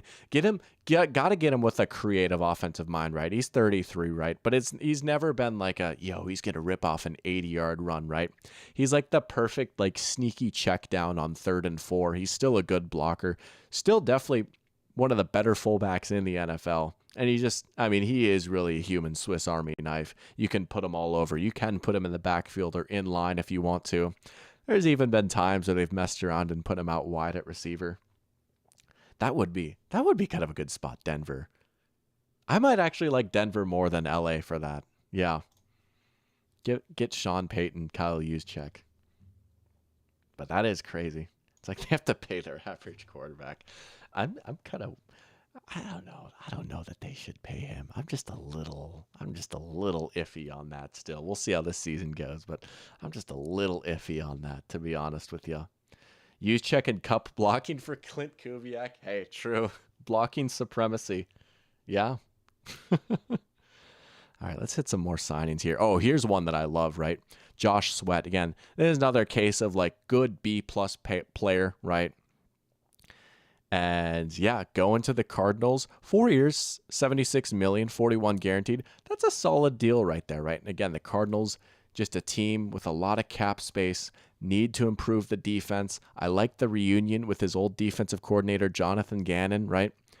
Sweat's he's just been a good, like, plus starter his whole career, really, right? It's easy to just plug him in at edge in this defense. All right, let's get going. Let's just get better players in here, right? I honestly think this Cardinals offense is pretty close to being playoff caliber. It's like right there, you know. Maybe you just want Marvin Harrison Jr. to take a little bit more of a leap, right? But the running game is nice. The line is nice. McBride is good. And I still think Kyler's a pretty good quarterback, even though he's kind of been up and down a little bit. Oh, if he could just get a little bit more out of this defense, because they had to do so many weird, funky things on defense last year, right? Like all these weird looks where they're coming out with like 5 defensive linemen and then just a single off-ball linebacker. I mean, shoot, I watched a Cardinals game in person, right? I was at the Vikings-Cardinals game back in, I guess it was December 1st. But man, I mean, Gannon was kind of cooking with some of his blitzes. I mean, they were really getting after Sam in that game, and they seemed to always have a good blitz dialed up on third down. But a lot of the ways that the Cardinals won on defense last year were just like creativity and just being weirder than everyone else. But now you start to get a little bit more talent in, you can rely on that a little bit less. So I really like that signing. That makes a lot of sense. And again, they were another team that was in on Milton Williams. This team recognizes like, yeah, we just need more guys on defense. He's 28, so he's still got a few years left in his prime. I like it. Godwin back to the Bucks. That just makes too much sense, right? I would have been shocked if he went anywhere else. He might be a Buck for life, honestly. And he was having a good year before he got injured. Like, honestly, he was off to maybe the best start of his career. He and Baker have a great connection. He and Mike Evans complement each other so well. It just makes too much sense. It's nice to see Chris Godwin back with the Bucks, right? He's going to be a Tampa lifer. He's got to be. It's Raider time. Let's go. Talking about the Madden Raiders. Let's go. Raiders. Yeah. Hey, I am pretty in on the Raiders, I will say. They got the Geno trade. You know, they did lose Spillane, but let's pull up the Raiders here. I don't know that they're going to make the playoffs still, but they're kind of on the fringe. I think they're on the bubble a little bit. Oh, yeah, they brought back Malcolm Kuntz. That was one of the big moves. I like that. He's a very underrated edge. Was a little banged up in 2024. 2023, though, fantastic player. Jeremy Chin, that's right. That was one of the guys down lower on the list that I actually wanted to highlight. I do like the Jeremy Chin signing. There's Malcolm Kuntz. He's in like the 60s maybe. But he had a pretty good season for the Commanders. There's another one of those, yeah, the guy that like plays safety and linebacker too. Okay, there are actually a lot of these guys. There's just a lot that I forgot about, but I like that. Now, he's a guy I've always liked, right? And I'm always partial to these FCS guys, but I thought he was great with the Panthers. He had a nice little year with the Commanders. I like it, right? Again, still maybe a little bit more work to do, but the defensive line looks really good. Just maybe get another corner or something. But they're wide open now in the draft, right? Bringing in Geno, man, I mean, I've given my Geno speech however many times now, right? But I'm so excited to see him behind just a little bit more competent offensive line. They have Brock Bowers. Jacoby Myers is still nice. I mean, shoot, they could go like Ted McMillan at 6, honestly. And I know like some people might think that's a crazy overdraft, but I really like Ted McMillan. He's like the exact type of receiver that they need, right? That big body outside X receiver. That was actually something I was thinking about the other week. I was listening to a mock draft pod and I was like, honestly, Ted McMillan to the Raiders, I kind of like that. They're another team, like maybe they could have got DK Metcalf, right? But I mean, they could go running back, right? If they wanted to go Genty at 6, I'd get it. But I don't know. I could see them being in the mix for the playoffs. I think they're a wild card threat now. It is a very tough division, and the AFC as a whole is really tough. And they're still maybe just like a year away. But I am like actually excited for the Raiders. This is honestly the most excited I've been for the Raiders in years, which is, I mean, they've made the playoffs what, like twice since 2000 or something like that. And I just like some of the guys they've got in their building. I like Pete Carroll and John Spytek. I like the direction that they're going in. This is the most seriously run I think I've seen the Raiders in my lifetime, and I'm not even exaggerating when I say that. Pearchamp saying, Doc, what's your early AFC West ranking? I'd still say Chiefs, Chargers, Broncos, and Raiders in that order. Only Chiefs and Chargers make the playoffs. Yeah, I think that's pretty respectable, right? Yeah, it would be hard for me to put the Raiders over the Chargers. I could maybe, I'd be tempted to slide them above the Broncos, though. And it's so funny because I spent like 5 minutes talking about how great the Broncos are. It's a good division, right? I mean, all four of those teams you could say could be like at least a contender in a weak division. I'm not saying like, oh, the Raiders would win the NFC South or anything, but like they'd have a shot, you know. Um, I'm I'm going to still have the Chiefs at 1. I do think this is like maybe the most vulnerable they've ever been. And dude, I gotta be so careful saying that, right? Because I don't want to make the same mistake that we always make, and we always made this with the Patriots, right? And like even like this year, you know, like I had my fun like being like, oh, people always say the Chiefs are gonna lose and then they win, right? Like you put yourself in a very dangerous spot when you like say maybe the Chiefs won't be great, because then they just find a way to win 13 games again, right? Like betting against the Chiefs is a fool's errand. And maybe I'm overreacting to the Super Bowl, right? Because they still beat the Bills, right? You know, they still made it there, right? They still won 15 games last year.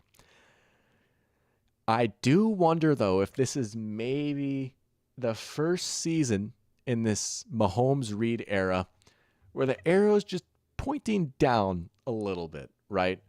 Now, the receiver room, I mean, okay, so the whole Xavier Worthy thing happened this weekend, and honestly, like, we'll see what happens. I know, like, they're saying they're not going to charge him anymore, something like that. I'm not a legal expert. I don't even know the full extent of the situation. I'm not just going to be like, yo, he's playing, you know, right? Because who knows, right? Same thing with Rashee Rice. Dude, who knows if he plays this year or not, right? And if they're without even one of those guys, that's kind of big trouble. I do think in a vacuum, like, okay, look at this receiver room. This is probably the best receiver room we've seen the Chiefs have in a few years, right? I think Worthy's a tad overhyped because of the Super Bowl. He did come along really well back end of the season, and he had a nice playoffs. I don't know. I'm not quite as moved by his Super Bowl performance as the consensus, I think. And like whatever, like it all counts the same. It's like, like how many of those yards came when like the game was already over, and maybe that doesn't matter. And again, like yeah, he had a pretty good playoffs overall, and he had some nice games, and you know, he's taken some nice steps. I don't think he's just gonna like waltz in and go for like 1,200 yards next year though. I don't think it's like, yo, like we're gonna see this like 6 times a season now. I don't know. I don't know. But I think like overall, like yeah, he can be a good piece in a good receiver room, right? Obviously, again, we'll see about Rashee Rice. At least on the field, he's an excellent slot receiver. And then I like Hollywood Brown a lot. Kelsey might actually be slightly cooked. I mean, we didn't see him like find that extra gear in the playoffs like he did in 2023.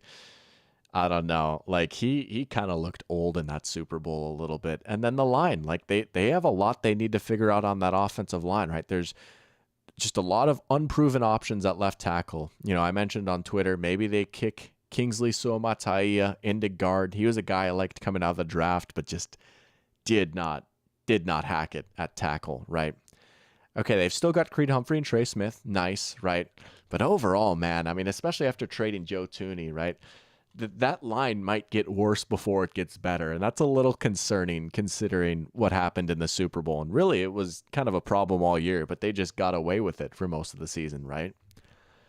And then the defense, like, it's good, but like 2024's defense was not nearly as good as 2023's, I don't think, right? They're just a little bit thinner in the secondary. Chris Jones is obviously still like all pro caliber, defensive player of the year caliber. He's another year older. You know, you just never know. Like maybe he only gets like 8 sacks this next season, right? Like they are a little bit more top heavy on defense. They're still well coached. I say all this to say the Chiefs will still probably win the division.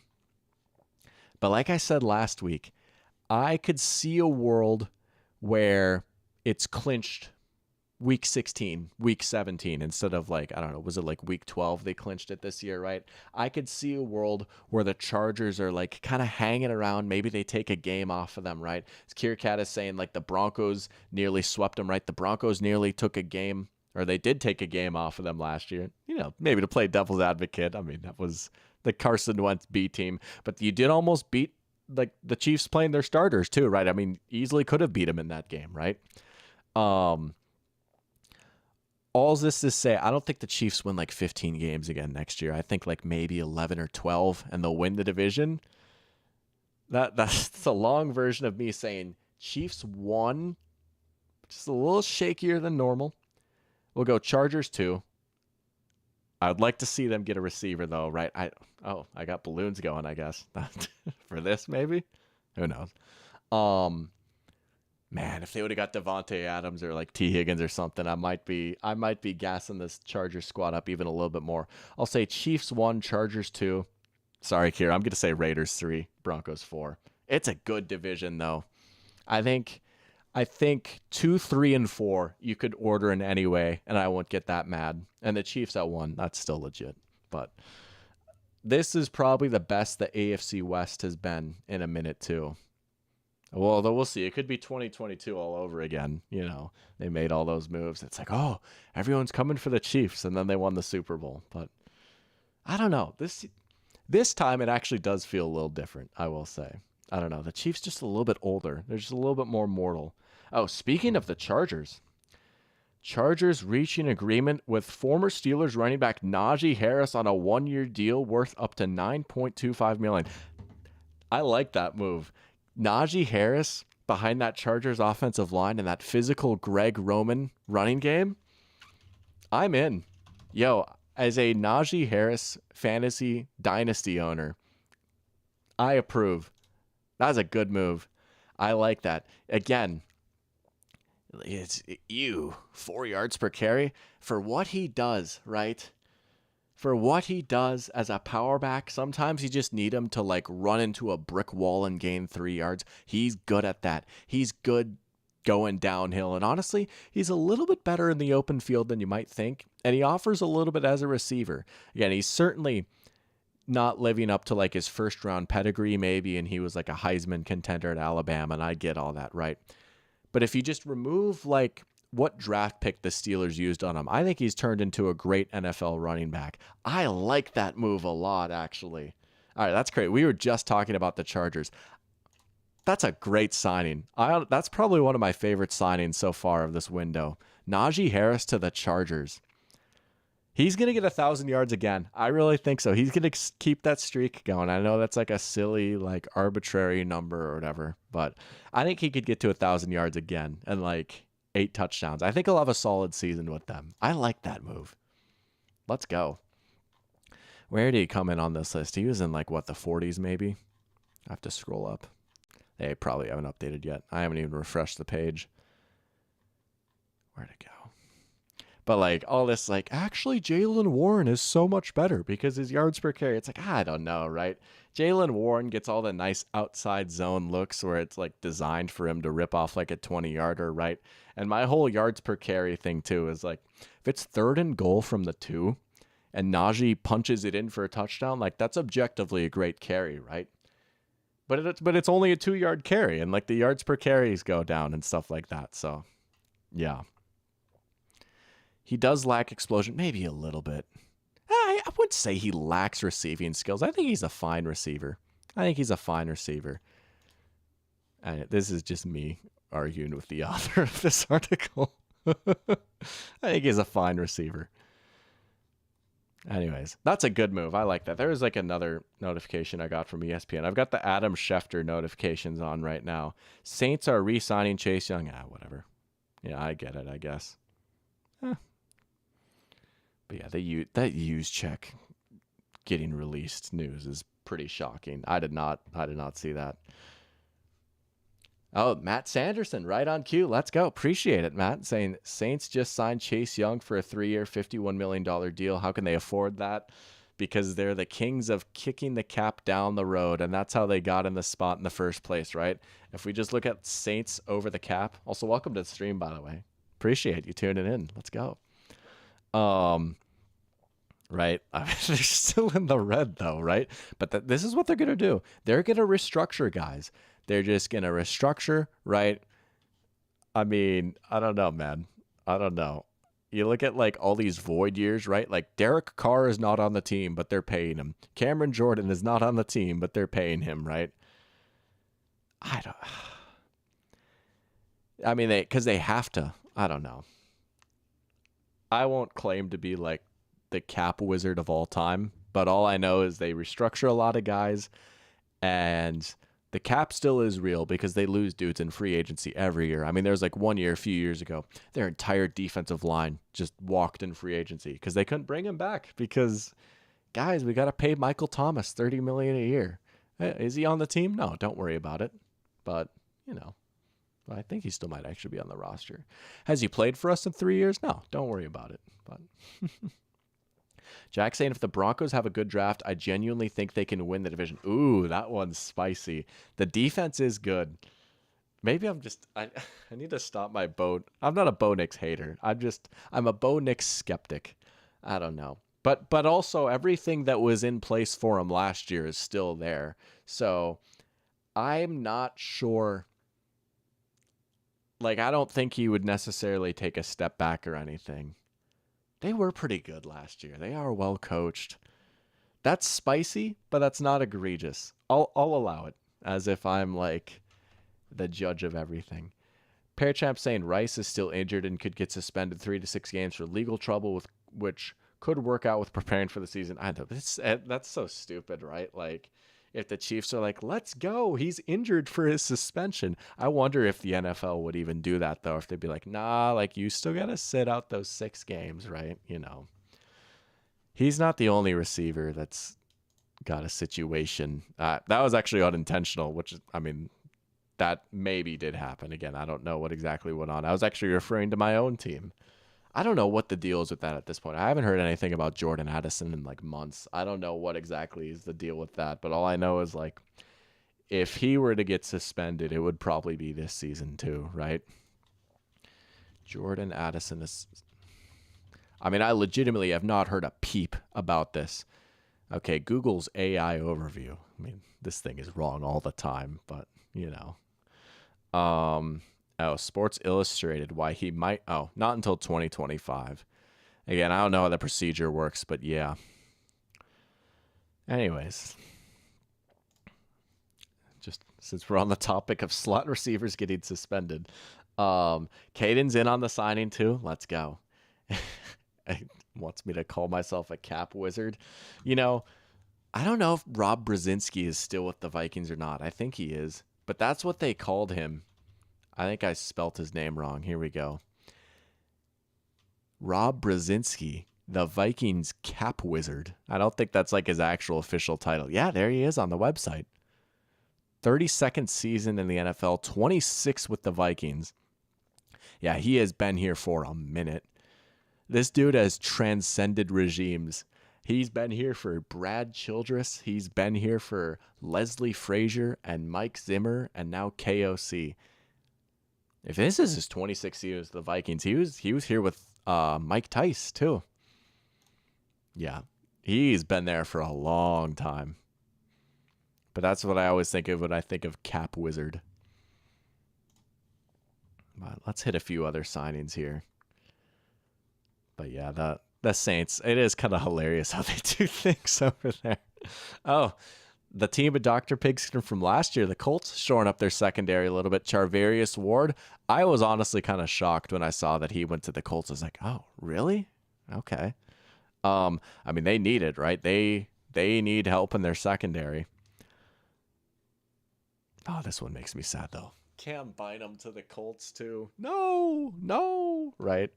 And it was bound to happen. The writing was on the wall when the Vikings extended Theo Jackson. It's like, okay, yeah, we're going to have to let Cam Bynum go, aren't we? Oh, it's so sad, right?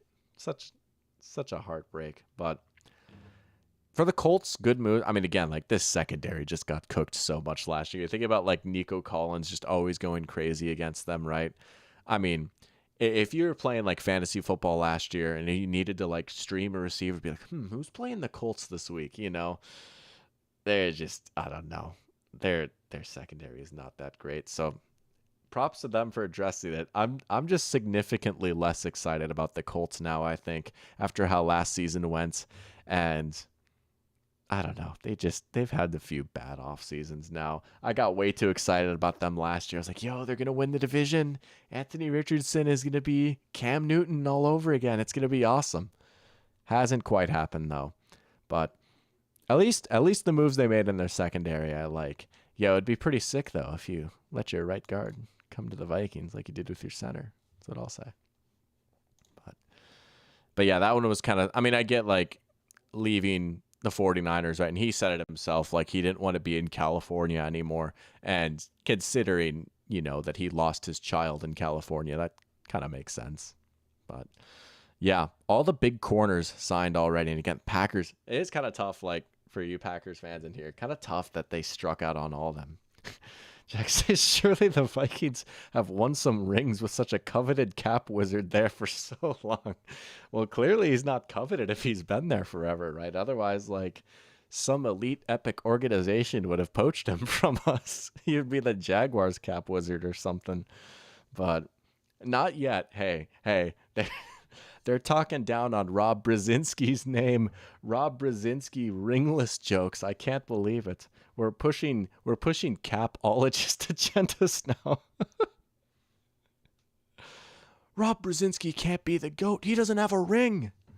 Who even are the other NFL capologists? The other capologist I think of is Jennifer Garner's character from Draft Day, right? She's probably the GOAT, honestly. Do they even have a list of the capologists? Like, I want, like, capologist list. I want to see them. Who are these people? I don't know. This might be something I'll have to do later, but yeah, thanks AI. Appreciate it, Google AI overview. This is definitely worth leveling a rainforest for. Devontae, dude, how have we not talked about this yet? Devontae Adams to the Rams. Okay. This one had me going crazy. I guess it was yesterday, right? And also, something I think is kind of funny, right? And I don't know if this is a little different because he got released and so like he wasn't just like a free agent on an expiring contract. But when I got the notification that Devontae went to the Rams yesterday, first I was like, holy crap, like, yo, like that was not on my radar whatsoever. I like didn't even picture it. Like I didn't even think it was a possibility, you know, right? And we'll get into the football stuff in a little bit. But the second thing that immediately came into my mind was like, wait, the legal tampering window is not open yet. It's not Monday, noon Eastern yet. Like, how is this allowed? Like they just signed it before they were allowed to. And like the Rams official Twitter posted it and everything. And it's like, oh, okay, I guess we're just doing that now. But okay. From a football perspective, I think this is an absolute slam dunk signing. Again, I just did not have this on my radar. I thought like, okay, maybe he'll like go wherever Rodgers goes, or like he'll go to the Chargers or something, right? As I kind of mentioned last week, there's still a lot left in the tank for Davante, especially look at the way he closed out the season. But I mean, man, he had some good. He had a 100-yard game with the Raiders too, with Gardner Minshew out there, right? And he got injured for a little bit, but once he got up to speed in New York, man, and it's not even just like, oh, he's putting up good stats. Like, man, he's still moving pretty well out there, right? He's still getting open. He still offers a lot as a short to intermediate receiver. For my money, he's still one of the best like outside receivers in the game. And man, I thought about it a little bit last night and this morning. It's a beautiful fit. It's exactly what the Rams need, right? I was very skeptical of their insistence on getting rid of Cooper Kupp, right? Because it's like, I don't know. Like, why break up a good thing? This was probably one of the very few ways that they could actually upgrade at receiver. Like, I do think, like, just straight up Davante Adams is a better player than Cooper Kupp at this point in their careers, right? But not just that. What he brings to this offense, right? I am crazy high on Puka Nacua. I love me some Puka Nacua, right? I think, honestly, I legitimately might say he's like the third best receiver in the NFL. I seriously might only put Jefferson and Chase over him. He is ridiculous, right? He is probably going to be doing the Cooper Kupp stuff now, right? Because he's a big body. He's a able and willing blocker. I mean, he's already excelled in the run game as a blocker, right? And they kind of split that between Puka and Kupp, and especially like when Kupp was hurt, Puka was doing all that, right? Puka can play on the outside, but he's also really good in the slot. But the biggest thing is like how much they use him as a man in motion, especially at the snap, right? If you think about like the absolute favorite thing that Sean McVay and the Rams like to do with Puka Nacua, it's get him on the move, in motion, at the snap, right? And then he'll just like snap around and like run a drag route, right? They just get him on the run because he's such a great mover. He's so fast, right? Even though he didn't have like a crazy 40 time, he's so fast on the field, right? They just put him in motion so much, and they'll give him end arounds and all that stuff, right? So if you're doing all that motion, having a guy on the outside, like a stationary, classic outside X receiver that just lines up, he's isolated from everyone else. It's one-on-one, right? Receiver versus corner, right? They did not really have that last year. As good as Kupp has been, right? That's just not Kupp's game, right? I mean, it was Demarcus Robinson who was doing that. And honestly, he did all right for himself. Dude, I mean, Davante still might be like a top 15 receiver. It just makes so much sense with what the Rams do in their offense, right? Again, Puka's going to handle all the blocking now. And the Rams have even gone away from a lot of like the outside zone. Like, they don't even ask as much blocking out of the receivers now as they used to. It's a lot more between the tackles, even between the guards. I mean, we know my Rams infatuation, right? Pearchap is saying, am I crazy to think the Rams could be in the Super Bowl next year? I don't think so. I really don't think so. You might have to like convince me not to put him in the Super Bowl next year. I mean, man, the one of the biggest concerns, I think, is health, right? Puka had some injury concerns. Davante is getting a little bit older, and he's had injury concerns. Stafford's getting a little bit older. He's dealt with that elbow injury past few years of his career, right? And the offensive line was just not healthy at all last year, right? That was like the big thing for the Rams last year. It was like, yo, they put so much into their offensive line. This line is going to be great. You know, it's become a strength. And then it just was like completely injured by like the second half of their first game of the season. It was ridiculous, right? I mean, it is risky to bet on this team staying healthy, but they absolutely, like, their ceiling honestly is winning the Super Bowl. I really think so, especially with how the defense has come along too. All these young draft picks turning into stars on the defensive side of the ball, right? This defensive line is ridiculous. They got another Dr. Pigskin favorite too, right? Poona Ford. They got him today, right? They have one of the largest humans in football now, plugging up the middle, right? Braden Fisk and Jared Verse, the FSU guys, were fantastic their rookie year. Kobe Turner and Byron Young, they nailed those draft picks the year before, right? I mean, we saw them just manhandle teams up front, right? Biggest thing they still probably need is a corner. I honestly think if they can find a way to get a good corner or like just like an an improved corner, even if they can just upgrade their secondary a little bit more, I would like actually be all the way there. Like, yep, I am just straight up like they are my Super Bowl pick. Like they are making the Super Bowl. I might even pick them to win it. Are they one of the five best teams in the NFL? They might be. I'd have to think about that a little bit. I think they're definitely one of the three best teams in the NFC though. I think they're a tier 1 NFC contender. I would put the Lions and Eagles above them. That's it. I think they're number 3. But I mean again, as a Rams enjoyer, yeah. I love this move so much, dude. I'm going to be so locked into the Rams again. Really until like Stafford and McVay are gone. I'm going to be locked into the Rams for the rest of time. Kira saying because he was released, right? Then they didn't have to wait. Okay, that makes sense. Because I was like, dude, there's just no way. Like this, this is not allowed, right? But yeah, if he's released, then that makes sense. Because the Jets cut him. Okay. Pearchamp saying hot take: Rodgers on the Rams would be better than Stafford. Thoughts? Oh, I disagree. I don't know. Rodgers still maybe has a little bit left, and we'll see. Because I know there was the Stafford trade rumors a little bit. And I almost talked myself, not saying like it was a good idea, but I almost talked myself into being like, all right, I at least get it, right? Because Stafford, I mean, Lord knows I love him, right? He is honestly like one of my all-time favorite players, I think. One of my all-time favorite non-Vikings. And he's just not coming up for some reason. But it is fair to say, right? I mean, he just turned 37. Again, he's dealt with the elbow injury a little bit. He's just dealt with a few various injuries in general. He was still a very good, like I would say, probably the 5th or 6th best quarterback in the NFL last season, right? He was still a fantastic player. There's maybe a few more games where it's like, he looks a little bit older, you know? He just doesn't move quite as well anymore, right? But the arm is still there, right? Really, the big thing is just protecting him.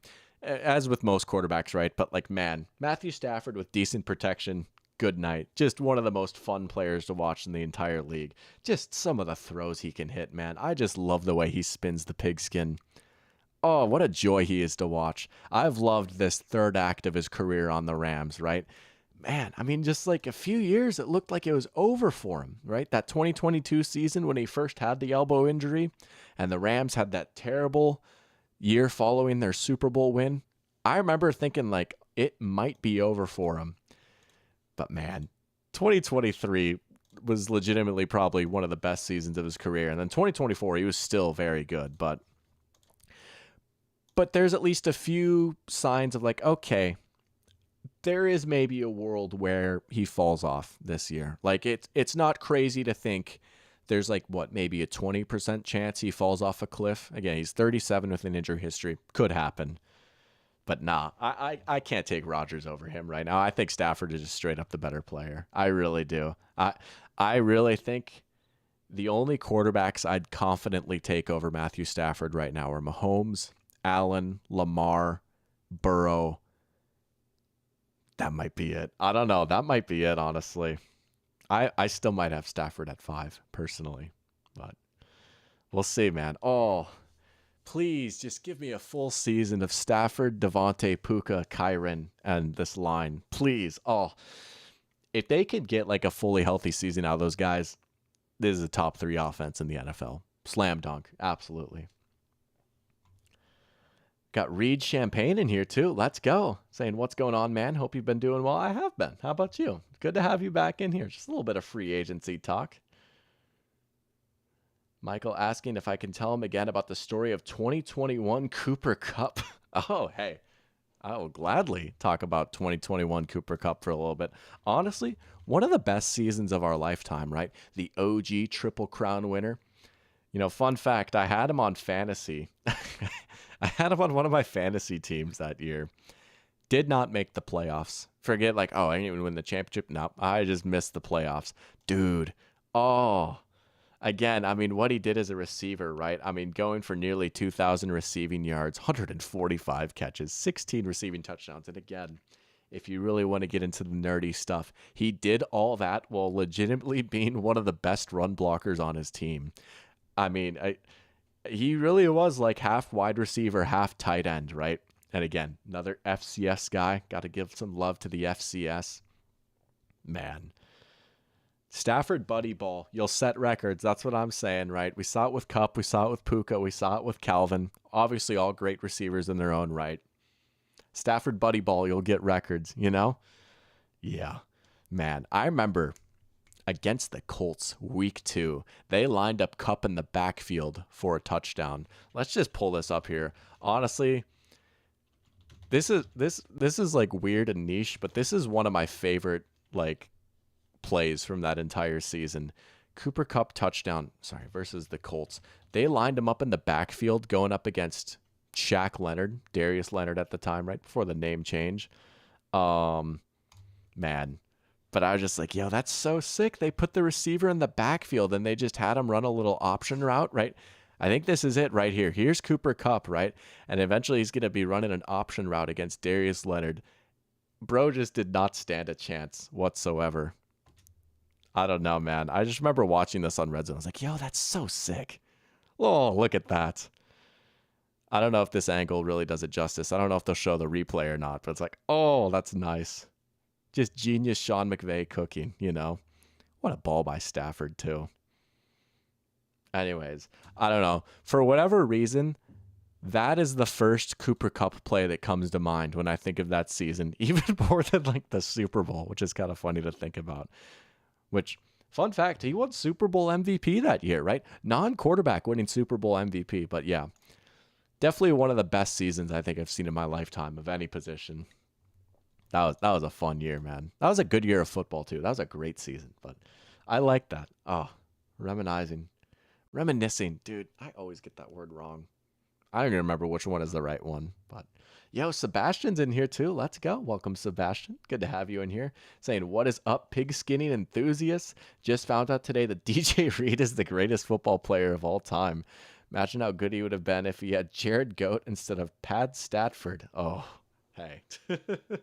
No, I get that.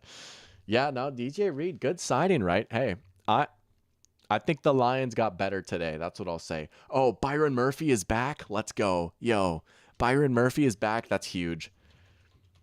Okay, that makes me feel a lot better about the secondary. Let's see if we got a price tag here yet. 66 million. Oh, that's a lot. Okay. That's a lot, but we'll take it. Yeah, the price was bound to go up after some of the signings earlier today, right? I'll take it, though. Byron Murphy, Isaiah Rodgers, and Mekhi Blackmon, that's a corner room I can get down with. No!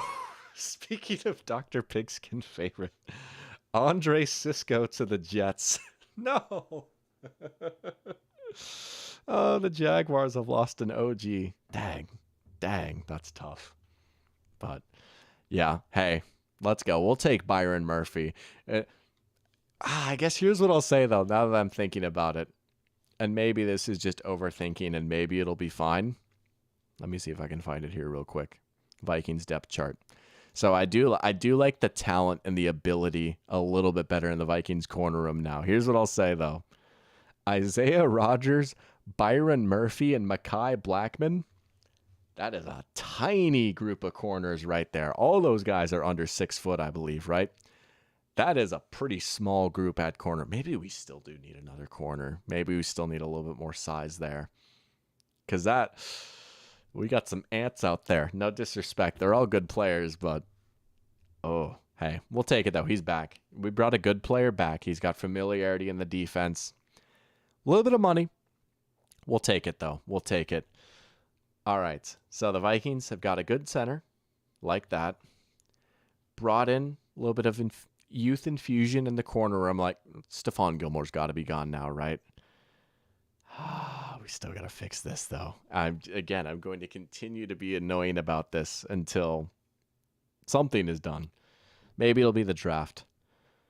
We got to get another defensive lineman, man. I mean, Bullard and Tillery aren't even under contract. I know Jalen Redmond was a fun surprise last year. We need more. We need more, man. But, Yeah, Andre Cisco to the Jets. Game's like, how do I get the Jags notifications? I follow the team, ESPN, send me the notification. So what I did today, if you go in the ESPN app, it should give you the option.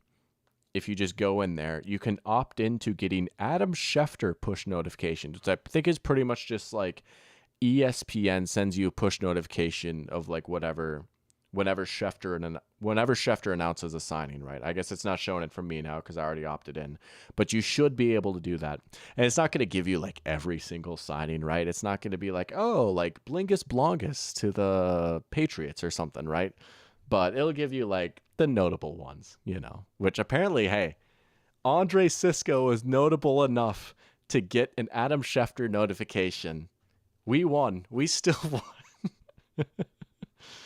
You got Jack Galati in here too. Gail Lodi. Oh, I might have said your name wrong. Gail Lodi. Jack Galati. Maybe it is Galati. Either way, I carried your commute today. Hey, let's go. We'll take that.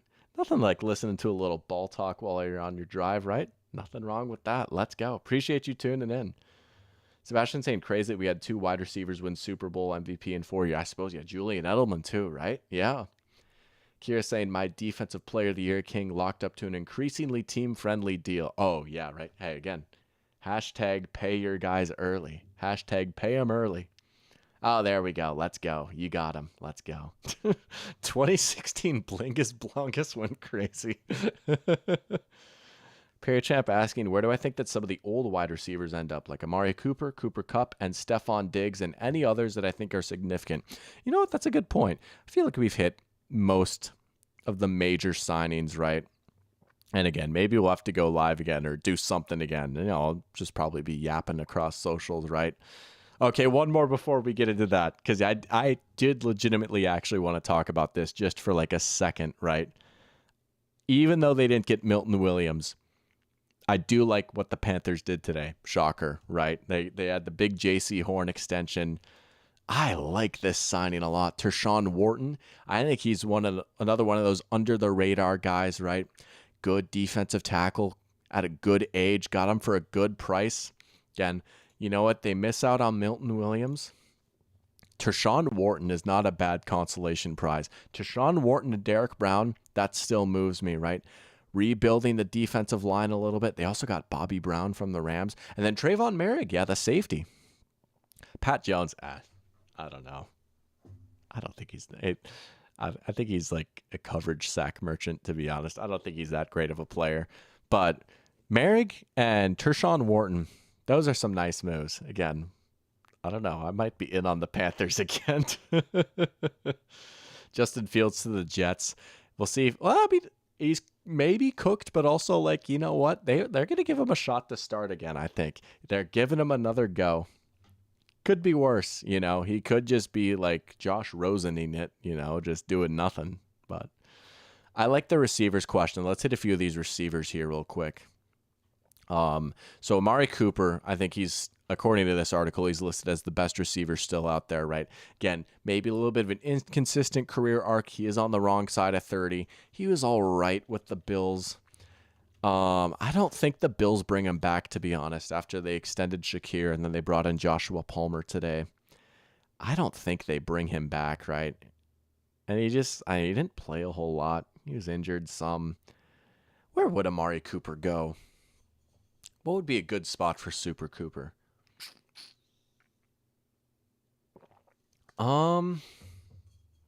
Who's a team that needs an outside receiver? I mean, hey, what about back to the Raiders? I don't hate that, honestly. Amari Cooper back to the Raiders? That's not a terrible spot. I'm trying to think of like, could he go to the Saints? No, they can't be paying more guys, right? They could probably just barely afford to extend Chase Young. There's no way that they could like bring back Amari Cooper, because I was thinking, Amari Cooper back with Kellen Moore, right? No, they can't do that though. Screw it. I'll say Amari Cooper back to the Raiders. I actually kind of like that fit a little bit. Miami? Nah, Miami can't be getting receivers, dude. Not that they care, right? It's not like Mike McDaniel's watching this like, oh, what's he going to say about us? What's he going to say? But I'm sorry. If I'm going to take the Dolphins seriously, they need to stop signing receivers and drafting running backs and bring in a freaking lineman for once. Like, I don't know, man. They so would though, right? Oh, they're gonna draft Amari, or they're gonna sign Amari Cooper and draft Travion Henderson. Surely this time it'll work, right? I don't know, man. If I was Miami, it'd be like no more skill players. We are going to sign in order for us to sign you this year, you have to weigh more than 300 pounds. And if Amari Cooper is weighing 300 pounds, then I don't think he's getting signed by anyone. I like the Raiders. Give me Amari Cooper back to the Raiders. That would be kind of fun. I feel like he left there on decent terms, right? They'd bring him back. I like that. Oh, that's crazy. I don't think this guy's available anymore, actually. Let's go. Let's go. We brought back our own player. Javon Holland was a guy that was linked with the Vikings a little bit because the Brian Flores connection. I don't think we're going to get him, though. I don't think we're getting Will Fries either, honestly. He probably will go to the Seahawks. That would be a move that I'd like. Let's hit some of these other receivers. Oh, Diggs is another one, right? Yeah, I could see a stay in Houston, maybe, right?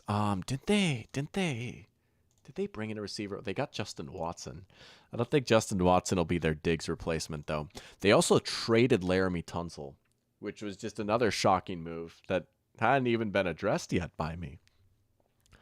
Oh, Christian Kirk. That's who they brought in too. They probably won't bring back Diggs then, honestly. Oh, where could Diggs go? He's he's an inside out kind of guy. He can play both in the slot and out wide. I feel like he's equally good at both.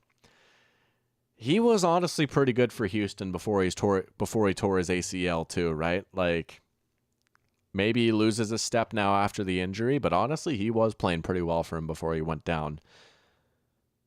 Okay, as a Vikings fan, this would kill me. But also, as a neutral football enjoyer, I think this would be a good fit, and honestly, it'd be kind of hilarious. I'm a little scared to say it because it's going to happen now.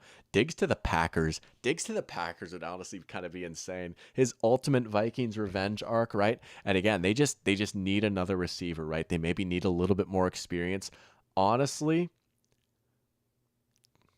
I kind of hate how much that makes sense. Stephon Diggs to the Packers. Packers need a receiver. There you go. I honestly feel like that's a move that makes sense for both sides, right? He can play outside or inside, so they wouldn't have to shuffle things around too much necessarily. They just have to bump everyone down a notch. Oh no. Okay, this better not happen. The Vikings fan in me would be crushed if Stephon Diggs went to the Packers. But honestly, I kind of like in a vacuum, I kind of like that move actually. Caden saying, "No, why not? I think that's actually a good move. He's still got a little bit in him." No? I don't know. I mean, he's not like DK Metcalf or anything. And I don't know, maybe he disrupts the culture there or something, I guess. Maybe that's the worry that you have. But I don't know, man. I don't know. I don't hate that. Diggs to the Packers. I've talked myself into it. I think it's going to happen. If it happens, hey, if it happens, I don't know. I don't know. All right, let's see if there's any more out here. No, because he's Stephon Diggs. I guess there is the history. I guess. I don't know. Oh yeah, future Viking Jonathan Allen. I don't know. I'm a little lukewarm about him. I guess. Sorry, this isn't a receiver. Let me talk about the Vikings for a second. I think Allen is still a pretty good player. He's also on the wrong side of 30. He's maybe not been quite at his best level for a couple of seasons now. And he's also coming off a season where he missed 8 games due to injury. And so, it would be nice, and he would be an improvement over what we have on the defensive line. For those that don't know, Jonathan Allen visited the Vikings today, and it's assumed that he'll probably be the guy that they get, right? He's the consolation for Milton Williams. And it's fine. I think it's an all right signing. But I'm not like maybe this is me being too football hipster and too nerdy. Honest to goodness, I think I would have been more excited if we got Deshaun Wharton instead of Jonathan Allen. I don't know if I'm big braining that too much. I don't know. If we got Jonathan Allen, I'd be like, all right, that's fine. We'll take it, I guess. That's all right. But he's a very solid person. but a very bad person. So it seems. Oh, I know what you. Yeah, he's like a good person, but like maybe just his competitiveness and desire to get the ball sometimes get in the way a little bit. But I mean, he does seem like a good dude off the field. But maybe sometimes like there's locker room friction. I get that, right? People are complex, you know. Anyways, I'd be all right. I'd be like, sure, sure. You know, come on down. Here you go. Welcome to the unction. Is there any other receivers out there? Mike Williams.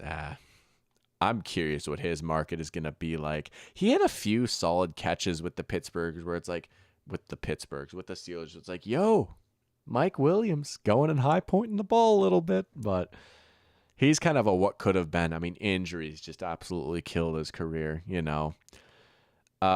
Screw it. He was on the Jets too. He started the season on the Jets. That's right. And then he had that snafu on Monday Night Football, and then Aaron Rodgers traded him. Mike Williams to the Mike Williams back to the Chargers. No, I'm not going to do that. But they do need a big receiver though. I don't know. Mike Williams to fill in the blank. Keenan Allen, there's a vet receiver. Keenan Allen back to the Chargers. Oh man. Sebastian saying, Doc, I need to know what you think of my Vikings trade proposal. Well, let's see this. Vikings should trade JJ for Diggs, to be honest. Nah. That's okay. That's okay. We're okay. JJ's not going anywhere. Justin Jefferson is going to get 1 million receiving yards with the Vikings for the rest of his career, actually. And 2 million touchdowns. That's right. He's going to have more touchdowns than yards because that's just how good he is. Keenan Allen, probably not the Bears, right? Nah, there's no way. The Bears are spending money on everyone right now. They're going to win the offseason again. I don't know. Keenan Allen to the... I don't know. I don't have a good Keenan Allen take in me right now, I guess. Jack saying, don't disrespect my Steelers.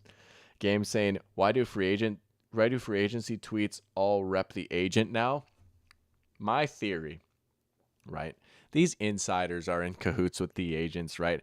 The agents will give them scoops if the insiders give them nice coverage, right? So if you're Ian Rappaport, it's like, yo, like Tershawn Wharton's agent is going to tell me first if I include that the deal was negotiated by him, right? So Ian Rappaport is like, oh, by the way, this massive deal that you see with all this money, this agent did it, by the way, wink, wink. Hey, future players, look at how beast this agent is that negotiated all these deals, right? That's my understanding. There's like a bit of an exchange, right? Hey, we'll give you scoops if you're nice to us, right? And same thing with like owners probably do the same thing, right? That's what I was saying last week. Like Roger Goodell and all the owners are like, Ian, you need to fix this with the whole Tom Brady, Matthew Stafford, Raiders situation, right? So Ian's like, I'll do anything for a scoop, please. I'm sure Ian's swell. I'm sure he's a swell person, but that's just kind of how it is, you know. But DeAndre Hopkins. DeAndre Hopkins back to the Texans. Nah. He is kind of cooked a little bit, maybe. He had a few all right games. Michael was saying Mike Williams to the Panthers. Hey. Here at Panthers FC, we'll take anyone. We'll take DeAndre Hopkins and Mike Williams. As a Panthers fan, I welcome anyone and all to the Panthers. Let's go Panthers. Keep pounding, baby. Just do a stint with all three teams you were talking to last year. Sebastian saying the Steelers play in a city where people put french fries on sandwiches. No one is worried about them, Jack. What you know about 1994, Leah Steinberg was putting up MVP numbers. Got to be an agent, I'm assuming. Something like that. Didn't DJ Jones go back to the Broncos, I think? That was a good move. Nick Chubb. Oh, what could have been. But all right. that is the free agent market right there. That is kind of breaking down some of the moves that happened today. It's about 9 o'clock. I think it's about time for me to start winding down. But as always, appreciate you guys all tuning. I think we're going to call it a night here, just kind of wrap things up. But man, what a day it was today. What a weekend it was in the NFL, honestly. Oh, yeah, there's the Schefter notification right there. Byron Murphy back to the Vikings. But you know what? We had it first here in chat. We had it first. But yeah, man, that's all I've got. The off season is in full swing. We'll be back going live again next week. I think we're gonna go back to Wednesday for next week. I've got something fun planned for that. Caden has taken. He has taken the liberty of cooking up something nice for us to do on stream next week. So I'm pretty fired up for that. Let's just say this is March. That's what I'll say. But yeah, that should be a fun stream next week. Fun, a lot of fun tonight. Always good just talking ball, right? What a fun time of year it is to be a football fan, man. It really is. Free agency, the offseason, all these trades and madness and everything, right?